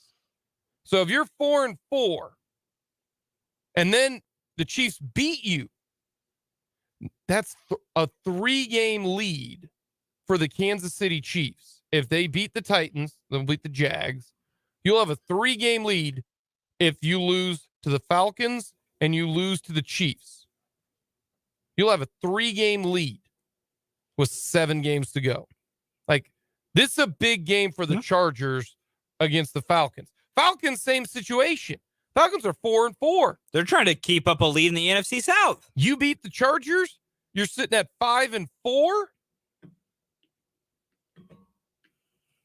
You're sitting in a much better situation, especially if the Falcons win and go 5-4 and the Bucks lose and they're 3-6.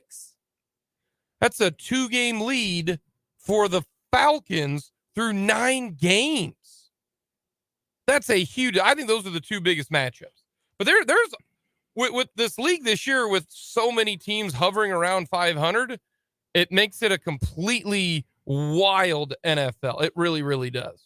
It does. It makes a lot more games important. It makes it to where every little win, even when you're facing bad teams or lesser teams, it's where the slip up can't happen as much. Because like another big game for that I think is bigger than people think this week is the Dolphins at Chicago.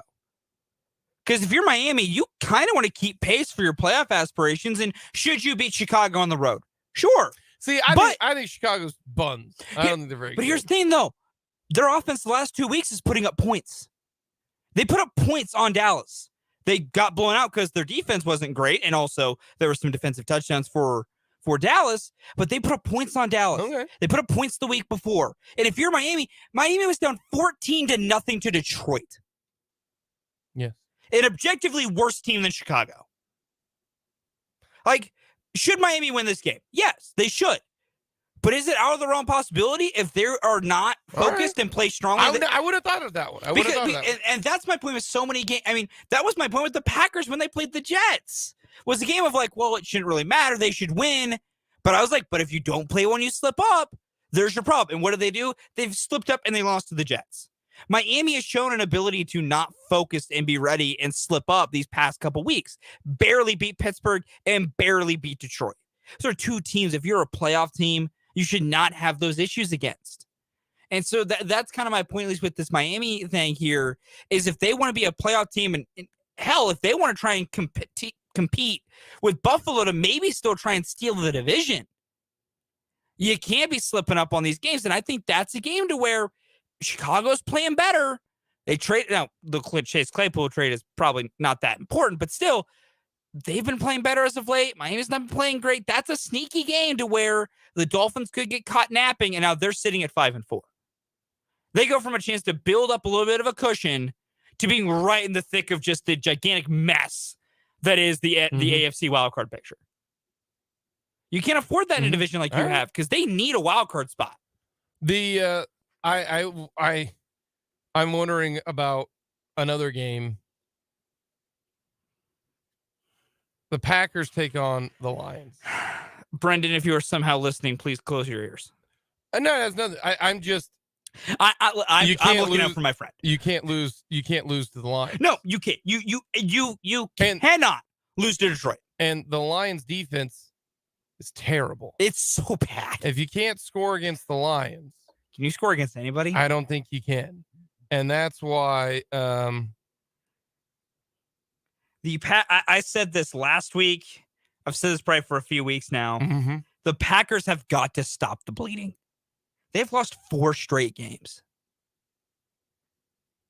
Like, the Packers have lost 4 in a row. They were 3-1. They were 3-1, won an overtime game against New England. You're like, all right, you're a little worried there, but all right, they're still 3-1.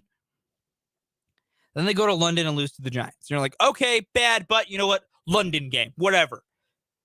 Then they have the Jets come into Lambeau Field and the Jets beat them by 17 points. And you're like, not good, not good. Yeah. We're fine. You're like, we're fine though. Mm-hmm. We get right game against Washington, we'll be fine. They go to FedEx Field against a backup quarterback and lose by 2. And you're like, this is real bad. And then you go into Sunday Night Football against the Bills and honestly never had a chance. That game was only a 10-point loss. The Packers never had a chance in that game. I don't care about that. I don't care about the Bills game. The point overall Bills is you have lost 4. I get that, Yeah. but given what the Packers should be consistently and what their expectations were, 4 straight losses, 3 of them quite bad, and then just on Sunday Night Football in front of the whole world looking just so non-competitive. The Bills are going to make a lot of teams look non-competitive, so that doesn't bother me. But it depends on if you're the Packers, a team who coming into the year had Super Bowl aspirations. I don't care if you've lost 3 in a row. I don't know if it was. I mean, to me, it wasn't Super Bowl or bust for the Packers because of how new that team was. But they were a team whose thought was, we are good enough, we could probably win a Super Bowl because we have Aaron Rodgers at quarterback. That Devontae Adams be damned. Our defense comeback is great. Our offensive line should be good. We have Aaron Jones and A.J. Dillon, a great running back combo. We can make teams pay, and we can win games. I just don't put the same emphasis on the loss to the Bills as you do is all. And that's for me because it's the team. Like, I get the Packers have been playing bad at that point. I get that. But you have to think of the overall context of the fact of the Packers, led by a back-to-back MVP, looking non-competitive in primetime. I get they face Buffalo. I understand that. I understand Buffalo's one of the 3 best teams in football right now. But you got to put up more of a fight with the players on that team and what they've done in recent history. We'll get a quick timeout. Orlando Brown has kind of acknowledged Jeffrey Simmons' thoughts. We'll get to that next here on Mic'd Up.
Jeffrey Simmons, the defensive tackle for the Tennessee Titans, had some things to say, saying that they were the Chiefs' offense hasn't changed, still the same. Can't wait for this matchup. Our defense is going to dominate.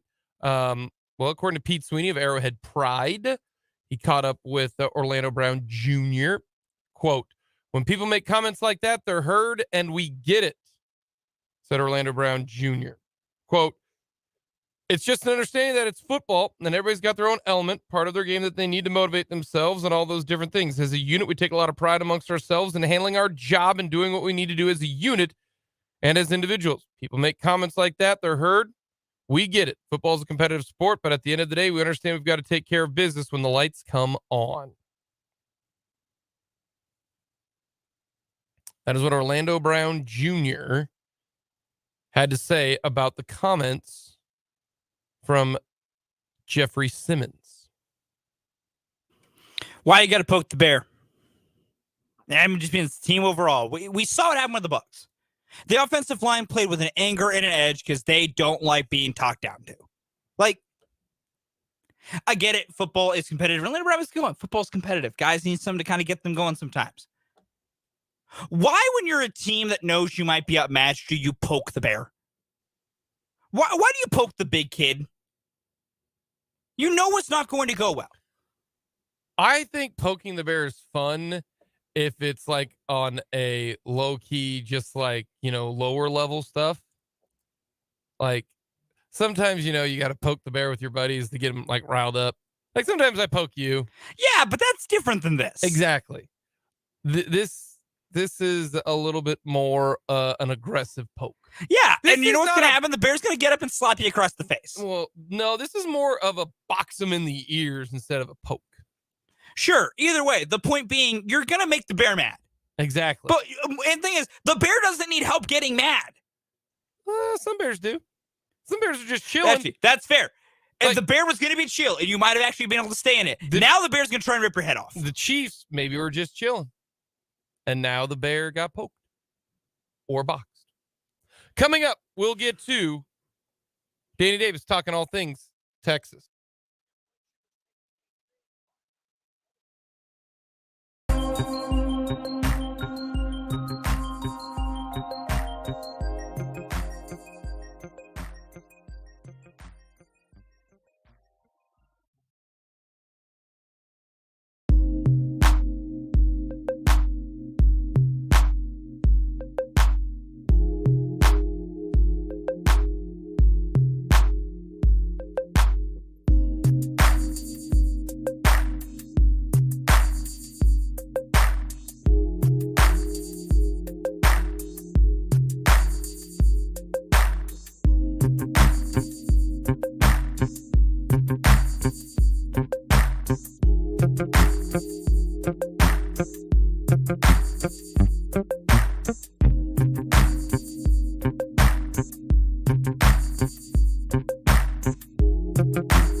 Hour of Mic'd Up for this week.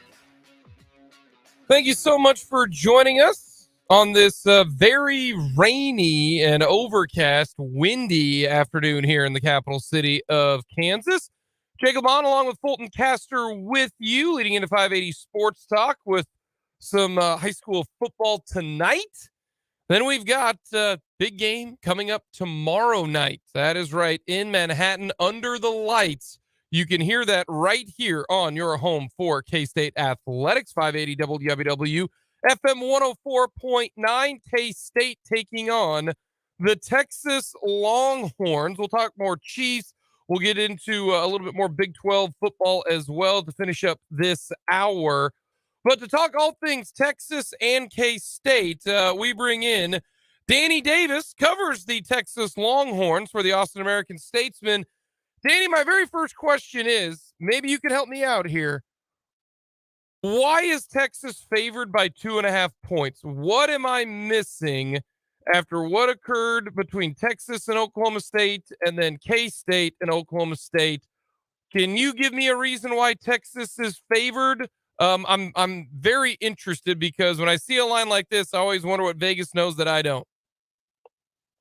I don't know. I mean, when I saw that line, I figured both Kansas State quarterbacks must be injured. Deuce Vaughn quit to go work for Twitter or something. I don't know. I couldn't figure it out. I mean, I think everyone in Texas, even the most hardcore Texas fans, they're a little surprised by that line, kind of based on what's happened the last couple of weeks, and especially, Kansas State had gone out and beat Oklahoma State by 3 points or whatever. Okay, maybe you could, rationalize and make the argument, but after seeing what Kansas State did last week, I can't tell you. I mean, maybe Vegas is giving a lot of credit to Texas since they've had 2 weeks to prepare for this game, but I don't think many people who cover Texas or root for Texas, or obviously everyone that bleeds purple, agree with that line. Is it, because the Texas run defense is pretty good? Do they think, hey, they can stop the run, would turn K-State into a passing offense? I've been trying to just give every advantage that I can to Texas. They've owned K-State the last couple of years. Do they think that K-State can't stop the run and Bijan Robinson's going to run all over them? I just keep trying to find ways, because whenever I see a line like this from Vegas, I always try to put it myself, I don't believe this. So I need to try to make it make sense to me. And those are at least are the ways that I think Vegas is trying to make it make sense. Yeah, I mean, people in Vegas, obviously, they know what they're doing. I mean, they slant those lines for a reason, and I'm sure they have their formulas and, whatever they have to figure it out. And, yeah, you can find 10 ways Texas can win this game. You can find 10 ways that Kansas State can win this game. I just personally think Kansas State at this moment deserves the benefit of the doubt, just based on their season, based on what they did last week, and the fact that Texas is 1-6 on the road under Steve Sarkisian, and they've had leads in the second half, and 5 of their 10 losses under Steve, and leads in the fourth quarter, or double-digit leads in the second half, and lost them. So, I mean, Texas, I think, needs to prove itself before they're just kind of given that benefit of the doubt. And this is a good week to prove it. Obviously, they have, I think it's 5 in a row over Kansas State, so they've had a nice little run in the series. But I picked Kansas State in this game, and when we do our weekly pick'em contest, I didn't have to think very long and hard about it. I thought that was a pretty easy pick for me to make, and Texas wins. The Texas fans, I'm sure they'll find me on Twitter, and I'll be waiting for their comment. Quinn Ewers, how would you describe his season? Yeah, I think Quinn's had he's had the season you'd expect from a redshirt freshman who didn't play football last year. He looked okay in his first game.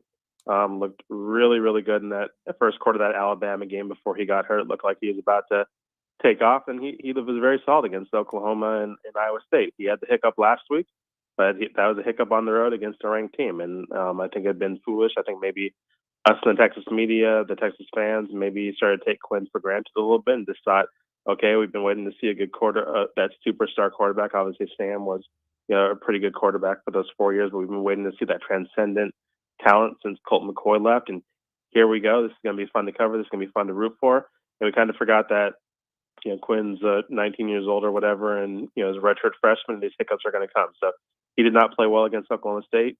He will tell you that. His coaches will tell you that.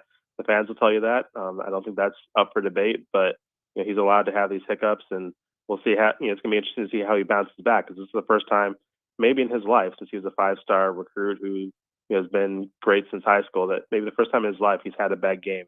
We're going to see kind of what he's made of in that arena and how he bounces back from that, which will be really interesting, because it's not like he gets to bounce back against the I don't know what a small Kansas school is that doesn't have a good a good football program, but his Kansas State team he has to bounce back against is a pretty good football team. On the defensive side of things, they have improved. This Texas team has really improved. The running defense has gotten much better, which was such an interesting situation in the game against Oklahoma State. They did not run it that well. They threw it well. So when you look at this matchup, it's kind of strength on strength, because Adrian Martinez has not thrown it great. Will Howard has the last 2 games, but we don't know kind of what's going to happen for Kansas State. They've been pretty quiet amongst what's going to end up happening.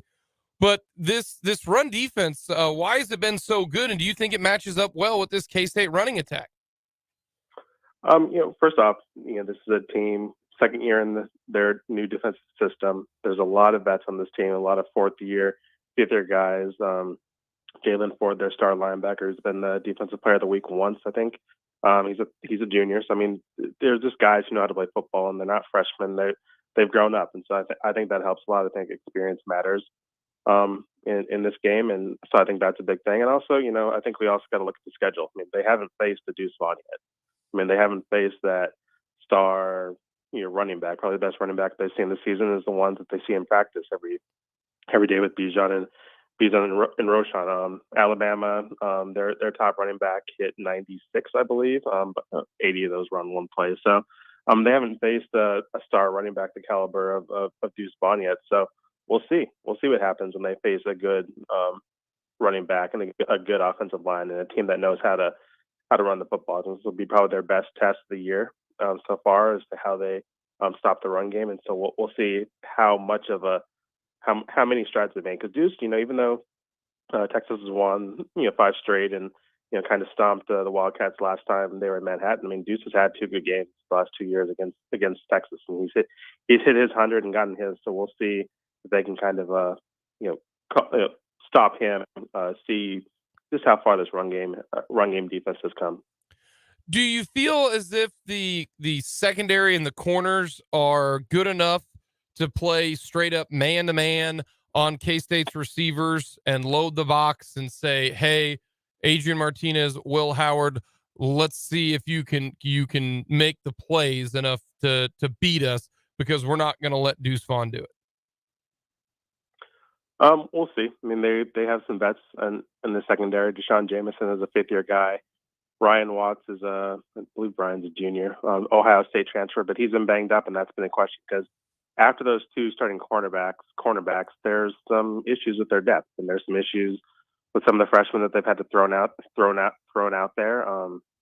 That was obvious a couple weeks ago in the Iowa State game, and so that's a little bit of a concern after you get past those starting corners. Safeties, they have some good experienced safeties, but there's some injuries back there too. Anthony Cook broke his arm last week, but is being labeled as week to week by Steve Sarkisian 2 weeks ago. So we'll see if he's out there in a cast or whatnot. Jahdae Barron, who's been kind of their star nickelback, really come on this year. He's been a good revelation, a good 3rd-year player for this Texas team. So once again, this is a veteran defense that goes to secondary as well, but there are some questions about the depth. So we'll see if they're healthy. I think you can probably go out there and be like, all right, man on man, let's see what we can do. But we'll see if they are at full strength. We're talking with Danny Davis, covers the Texas Longhorns for the Austin American Statesman. Go to hook'em.com. And overall, is this a high-scoring game? Do you think, hey, you know what, both of these defenses are going to be on their heels? Bijan Robinson, he is a complete X factor. Do you think this is a higher scoring game, or do you think for Texas's chances it needs to be a lower scoring game? I think it's probably going to be a higher scoring game. I don't know what the exact over is, but I'd probably feel comfortable with taking it. Oklahoma State a couple of weeks ago for Texas was a 41-34 game, and obviously what Kansas State did last week to Oklahoma State. So I think both teams can get into the 30s. I think Texas can win a shootout. I think they'd prefer to keep things low scoring, maybe like that Alabama game. But most of the games this year have been, they've had no problem scoring the football. So I would imagine that we're going to see some points on Saturday, weather permitting. If it's bad weather, who knows what happens. But I would imagine that some points get scored just because of the talent on both these offenses, regardless of who's that quarterback for Kansas State. Yeah, the weather earlier this week said it was supposed to be rainy on Saturday, but now it looks as though the rain is going to stop. And in fact, it actually says for the forecast, 5% chance of rain tomorrow. So it's all going to be gone by tomorrow. So it should be a clean playing field, which is a good situation. We kind of already got your pick. You said you picked K-State and didn't have to think too hard about it. So I'll ask you about this. Sark is 1-6 on the road. What are people in there for the Texas Longhorn fan base? Are they all in on Sark? Or are we still waiting? What's kind of the vibe around Sark around UT fans?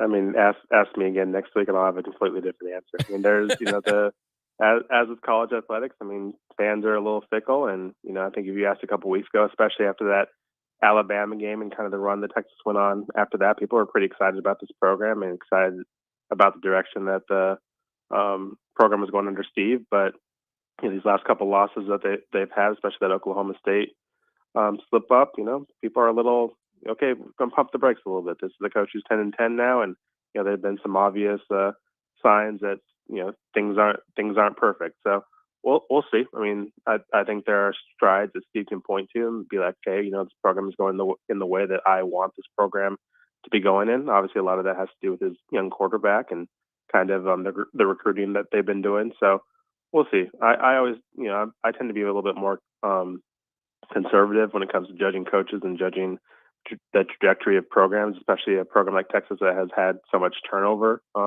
since I've been on the beat. I mean, this is my 7th season and 3rd head coach. So, it's a little, I don't want to jump the gun and say, this program's a disaster. This program is heading in the right direction, because who knows what's going to happen. You can have one bad month and everything, goes completely the different way. So, Texas fans, they're not the most patient group.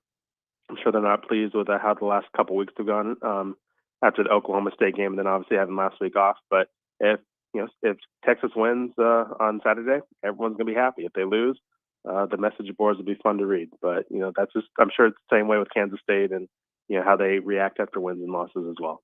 All righty, my final 2 questions for you, Danny. A little 2 for the road. You can just give me some short answers if you'd like. When does Texas join the SEC? What football season? Is it the 23 season, 24 season, or the 25 season? You sound like my wife telling me to quit rambling, just give short answers. I go with I think the common guess around here is about 2024, maybe 2025. I don't think it's going to be next season, but hopefully, for everyone's sake, let's just expand it off and let's get everyone to move on. And I'm not saying you can give me a long-winded answer. This is radio, my friend. The longer, the better. I just was saying you don't have to if you don't want to in this situation. Alrighty. And do people in Texas love Buc-ee's as much as people outside of Texas? Because Buc-ee's damn near changed my life.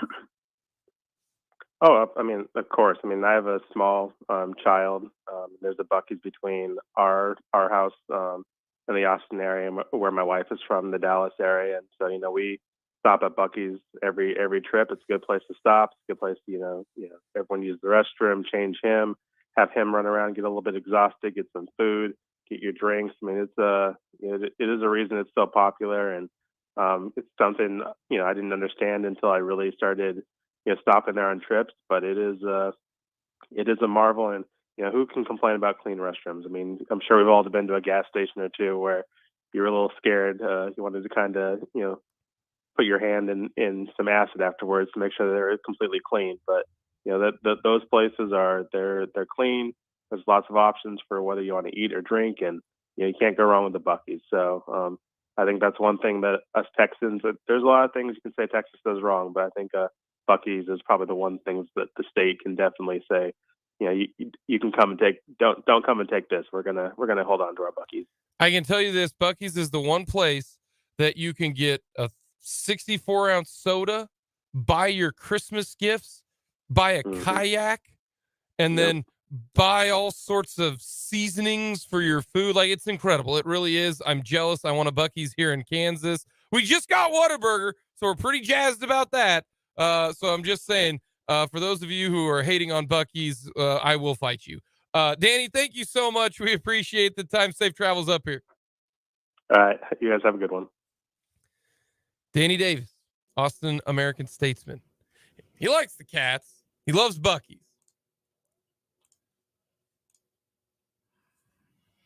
I have to say, I've not done a lot of stops at Buc-ee's in my travels, mainly because I don't travel in the state of Texas that much.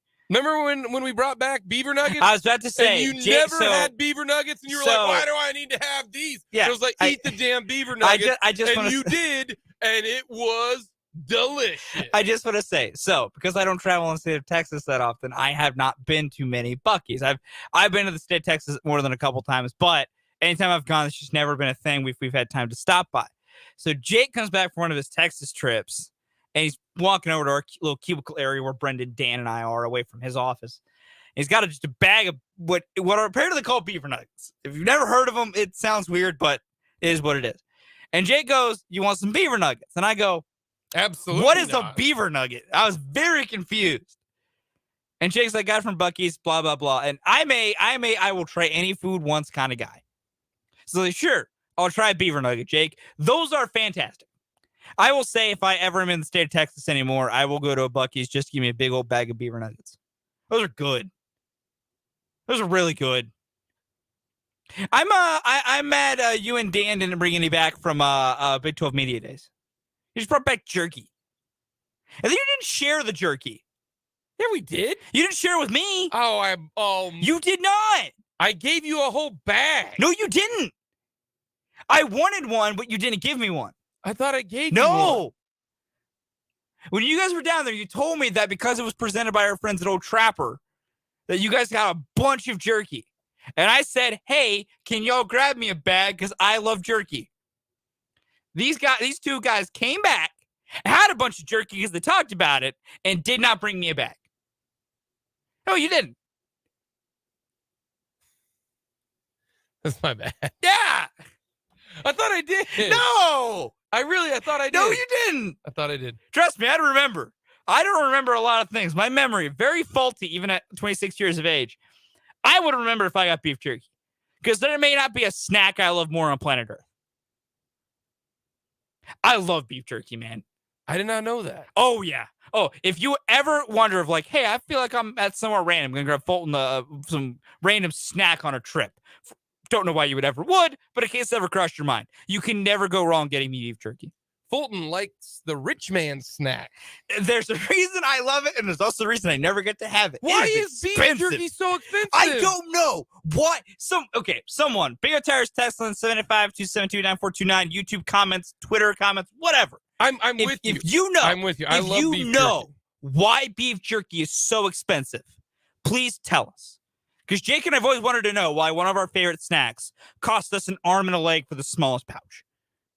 I know. I love beef jerky too. I'm with you. But man, it's turned into like, it's so expensive. You got to make like half a mil to buy beef jerky. Yeah. I need several raises just to subsidize my beef jerky habit. I don't get it. It's insane.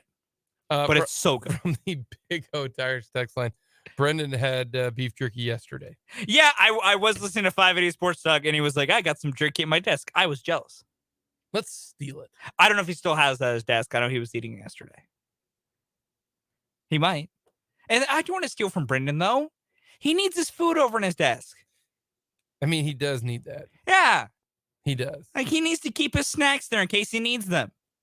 Man, it's a medical condition. Yeah, he's got insulin to take care of that, though. I mean, don't act like he doesn't have ways to make it work.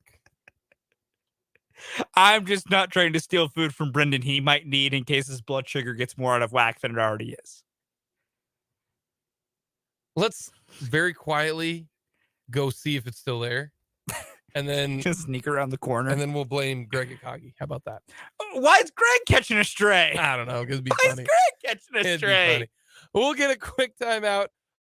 Let's see here from the Big O Tires text line. 4-pound meat equals 1 pound jerky. Long time marinating and drying. You know what? That is fair. I used to, when I worked at a local grocery store, we had jerky we made, and it is true. It takes a lot of effort to get it made and takes a lot of product. That texture is a very good point. Yeah.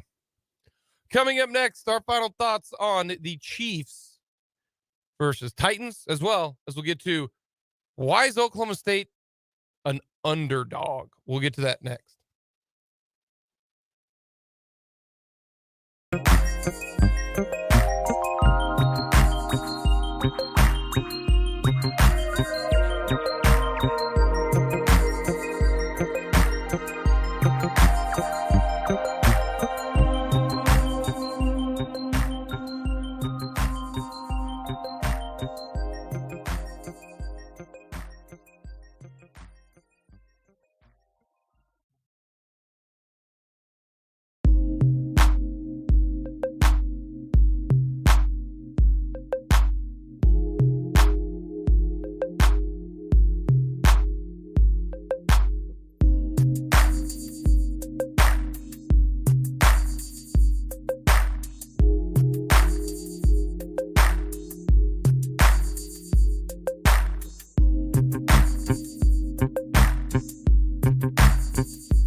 Here on Mic'd Up on a rainy Friday. Is the rain supposed to stop before high school football tonight, which we've got St. Mary's taking on Troy tonight? I don't know if the rain will stop in time. I know it's supposed to continue for a while. It says here it might slow down at 7 o'clock. Yeah, but it's gonna slow down, but it might still be going. So it might be a wet one for the high school playoffs this evening. Rain and football are awful. Yeah, I'm usually a certain weather can make a sport either better or feel right kind of guy. Like I'm a big snow football is a beautiful thing person. Rainy football it's not the same. It's not great. They both suck. They're both terrible. No, the best kind of you need a nice light snow while it's falling there, good low temperature. Oh, it's a great time. Nothing better than a snow football game. Absolutely false. Nothing better. Everything is better. Wind is better. No. 105-degree temperatures are better. That's definitely not better. Just awful. Absolutely awful. Just gross. It's okay to have wrong opinions. No, I will die on that hill, man. I know you will. I will die. There are certain hills that I have no problem dying on.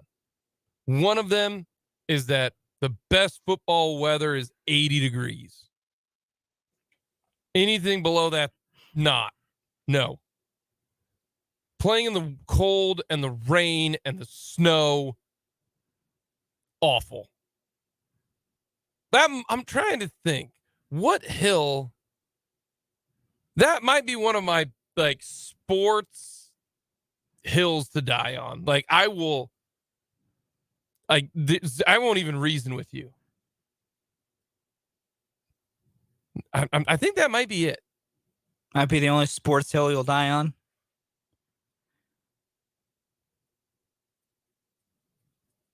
Running the option to the short side of the field is another one. Yeah, that's a common sense thing. Yeah. Don't run plays that require space to the short side of the field. Yeah. Let's just use your head. But just off the top of my head, that would be it. Yeah. K-State, I think, gets it done. Vegas knows something, and the only if K-State was favored by 2, I would feel better.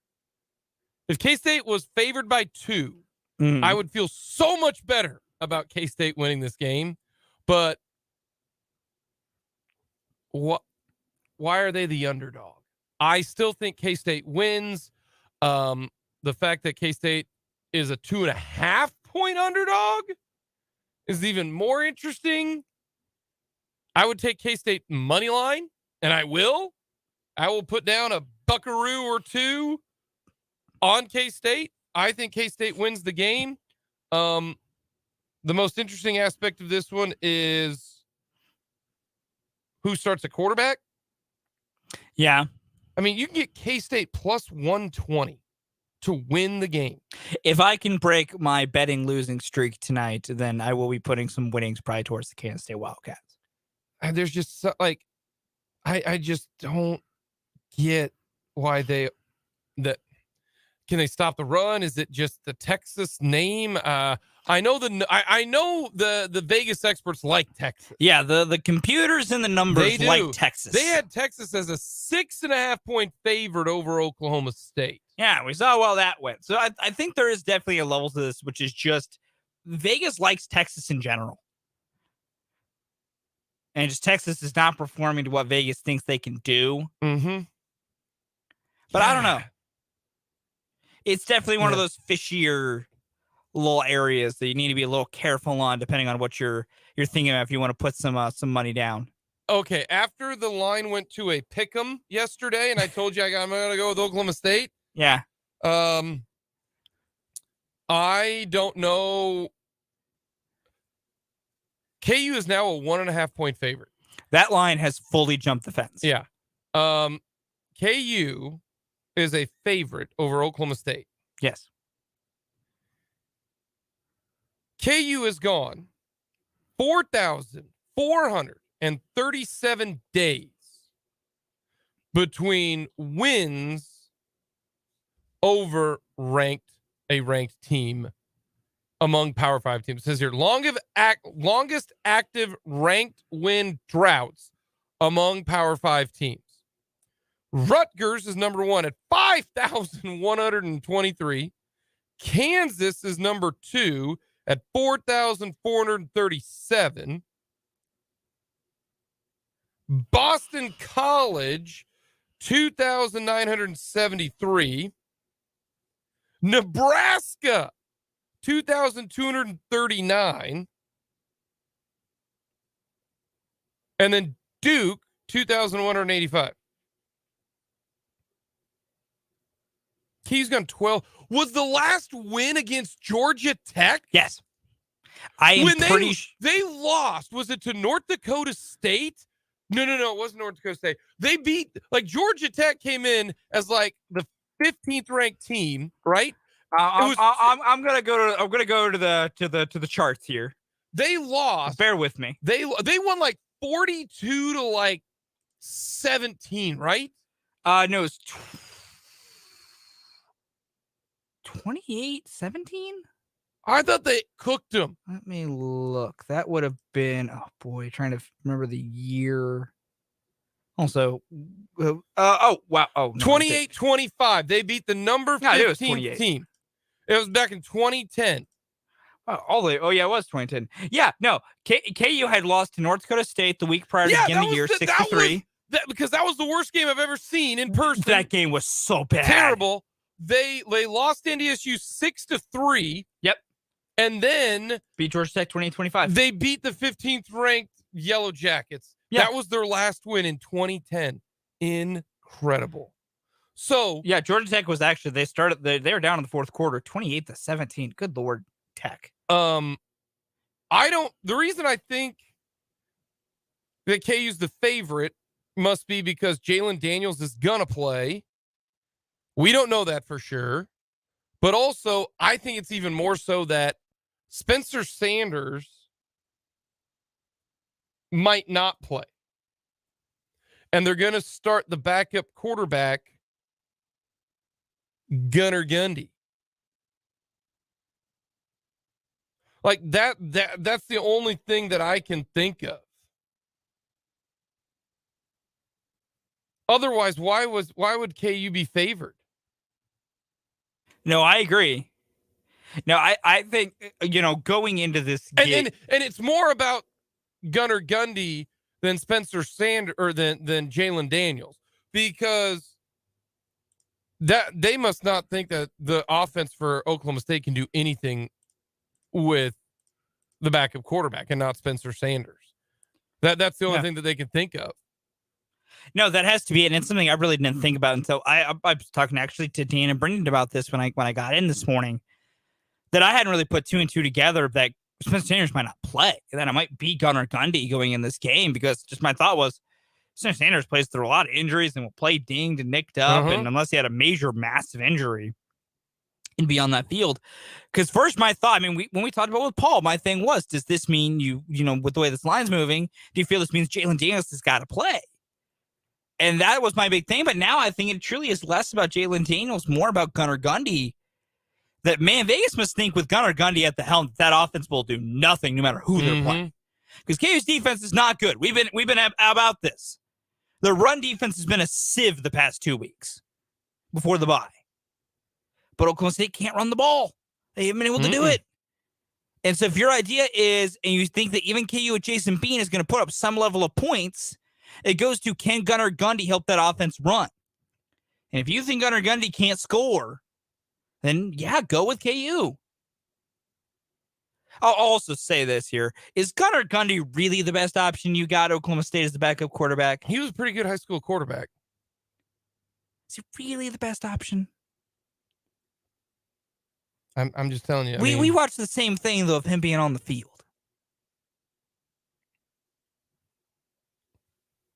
I mean, normally Oklahoma State's pretty good. No, they normally are quite good. Quite good. They're normally a very, very, very good team. But, then again, their quarterbacks are Gunnar Gundy, Spencer Sanders, a Garrett Rangel, and a Gavin Parker.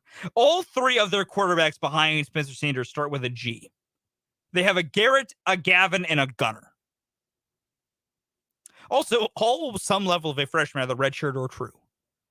Which, Oklahoma State, good luck. Let me guess, because Gunnar is not a true freshman. Gunner's a redshirt freshman. Yeah, let me see if I can get the both right info Gavin here. and would you say Gavin and Garrett? Gavin and Gear. Let me go to Oklahoma State's official website here. I really don't need that, to be honest with you. I do. Okay. We can continue on here. I'm going to look up this information. I'm not gonna bet this game. I'd stay away from it. And I love KU. I'd stay away from it. I do not trust KU's defense. Which is fair. No clue what to expect from Gunnar Gundy. I really, really don't. I mean, what you should expect is bad quarterback play. The over-under on that game is 63. Feels high. Might take the under there. Yeah. Thinking that there's not going to be a lot of points scored in that game. Because this information is important for myself and myself only. Everyone besides Gunnar is a true freshman. Yeah, that's why Gunner's starting. I mean, okay. You know what? Comment rescinded. Gunnar Gundy is your best option. Rephrase. I don't know that he's starting, but that's why he would start if Spencer Sanders. If he did. So you know what? Yeah. Thoughts of nepotism rescinded.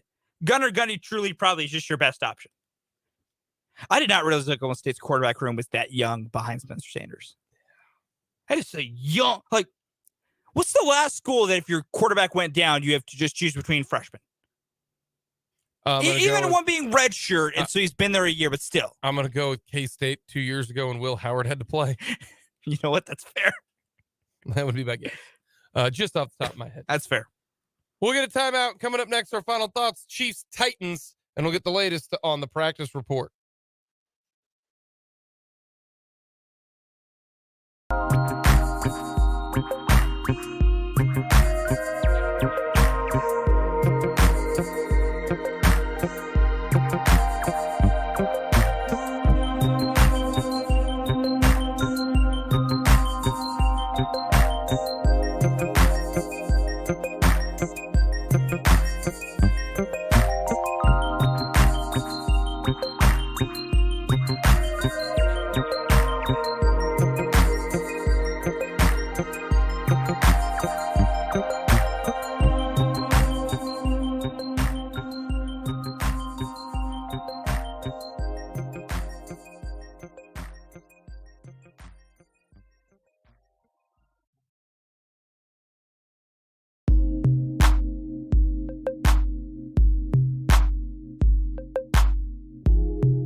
Welcome back in for the final few minutes of this edition of Mic'd Up. Thank you so much for joining us. The Chiefs injury report and Titans injury report is out. Speaking of out, Jody Fortson. He is the only one with an injury designation. Everyone else on the injury report was a full participant, including Willie Gay. Yep. Who was limited on Wednesday due to a hamstring issue, but he was a full participant yesterday. Jody Fortson has not practiced all week with that quad contusion, so he is out. Everybody else will go. Noddy, McKinnon, McDuffie, Hardman, Dana, Willie Gay. Everybody's good. Love to see it. Let's get to the Titans. Fullback Troy Carter out. Not a big deal. Safety Amani Hooker out. That's a big deal. That is a very big deal. Very big deal. Hello, Travis Kelce. Jeffrey Simmons. Questionable. Look, if you're going to talk trash or talk mess, You got to play. you can't be out. So You got to play. he's going to play. He has not practiced all week. He has not practiced. Did not practice yesterday. Did not practice Wednesday. Did not practice today. He is listed as questionable. He's going to play. Let's see here. Kevin Strong, D lineman, questionable. Bud Dupree. Just talked to Jimmy Morris in the noon hour. Said Bud Dupree's been back. He's been really good. He is questionable due to an illness. Picked up a bug likely today since this is his first DNP. They're probably hoping it'll pass by Sunday, but if he can't get over in a couple days. Quarterback Ryan Tannehill, questionable.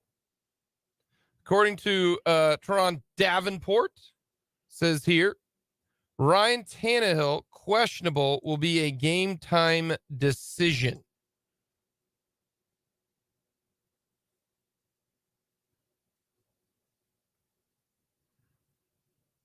It's not great for them. It's not. If they don't have Ryan Tannehill, it will make this game very difficult. Yeah. Amani Hooker being out, that's a big deal. No, that's huge. Like not having one of your starting safeties back there, not good against the Chiefs offense that loves to throw the football and can make it work down the field. And then couple that with your quarterback on the offensive side being out. That would be not good. So we'll see. Ryan Tannehill has until Sunday night to really try and get ready to go and get set. And that'll be the big question. But man, if they got to go to Malik Willis again, they got to let Willis run the ball. I think outside of anything, they have to let Malik Willis run the ball. I agree with Jimmy Morris, who said they didn't show anything on tape because they thought they could beat probably the Texans without using Malik Willis and anything that they want him to do. That's what they did. They pulled the Chiefs. They did. They pulled the Chiefs, except they won the game. They won the game. Yeah. Except their punt returner probably didn't muff it at the 5-yard line, nor did their starting defensive tackle at the end of the game say something so mean. Called someone a doo-doo head. That the officials were like, cannot hear that. Flag. That's what they did. So I think you might see a lot of Malik Willis running the football, the RPOs, whatever, if he goes. I think that's what you're going to I think that's what you're going to see from the Titans. I am not betting the game. I'd stay away from it because it's now an 11.5 point line. It has gone down. Chiefs are favored by 11.5. Actually, let me scratch that. No, they're favored by 12.5. The over-under is 45. And the reason why it is 45 is they don't think the Titans are going to score because of Malik Willis. The Chiefs, normally their over-unders have always been in the 50s because they average 32 a game. I mean, they're basically thinking this game is going to be 30-15.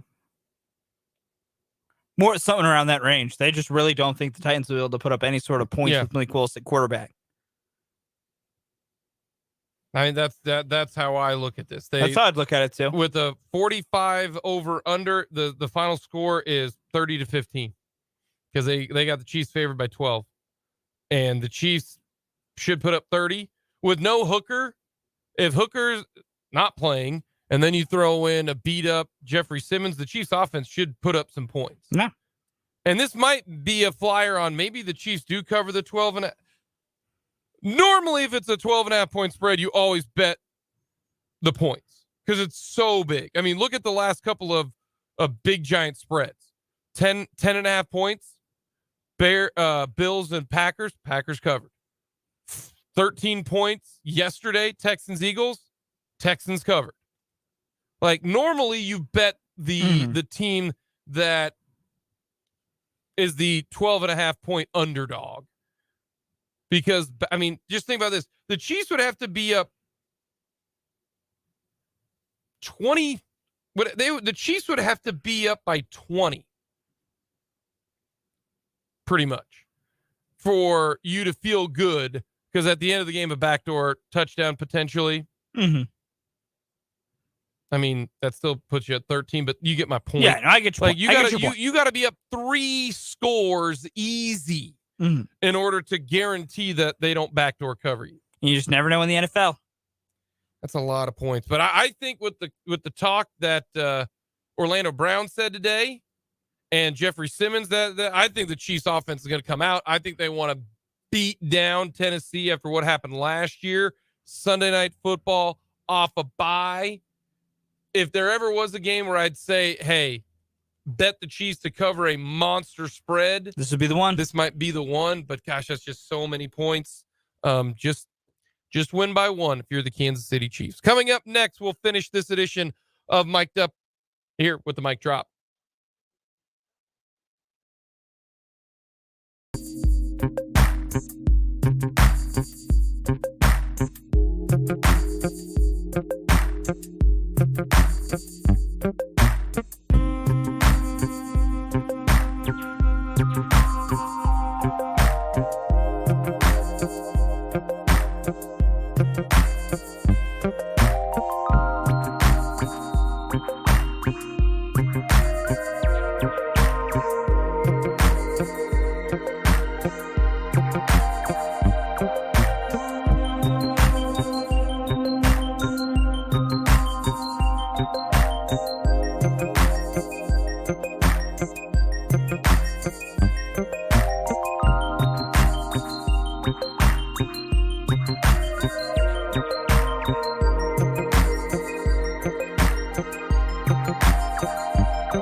All righty, what is your mic drop for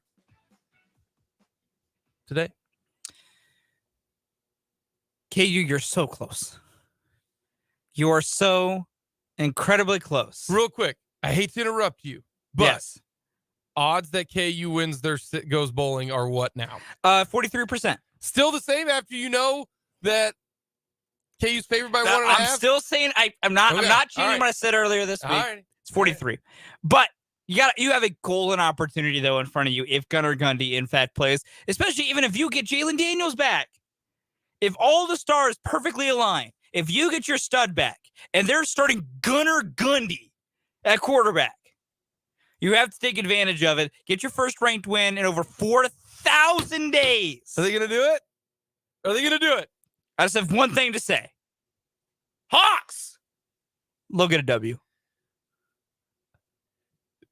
Is this the best chance for them to get the win? With the way the stars are aligning, yes.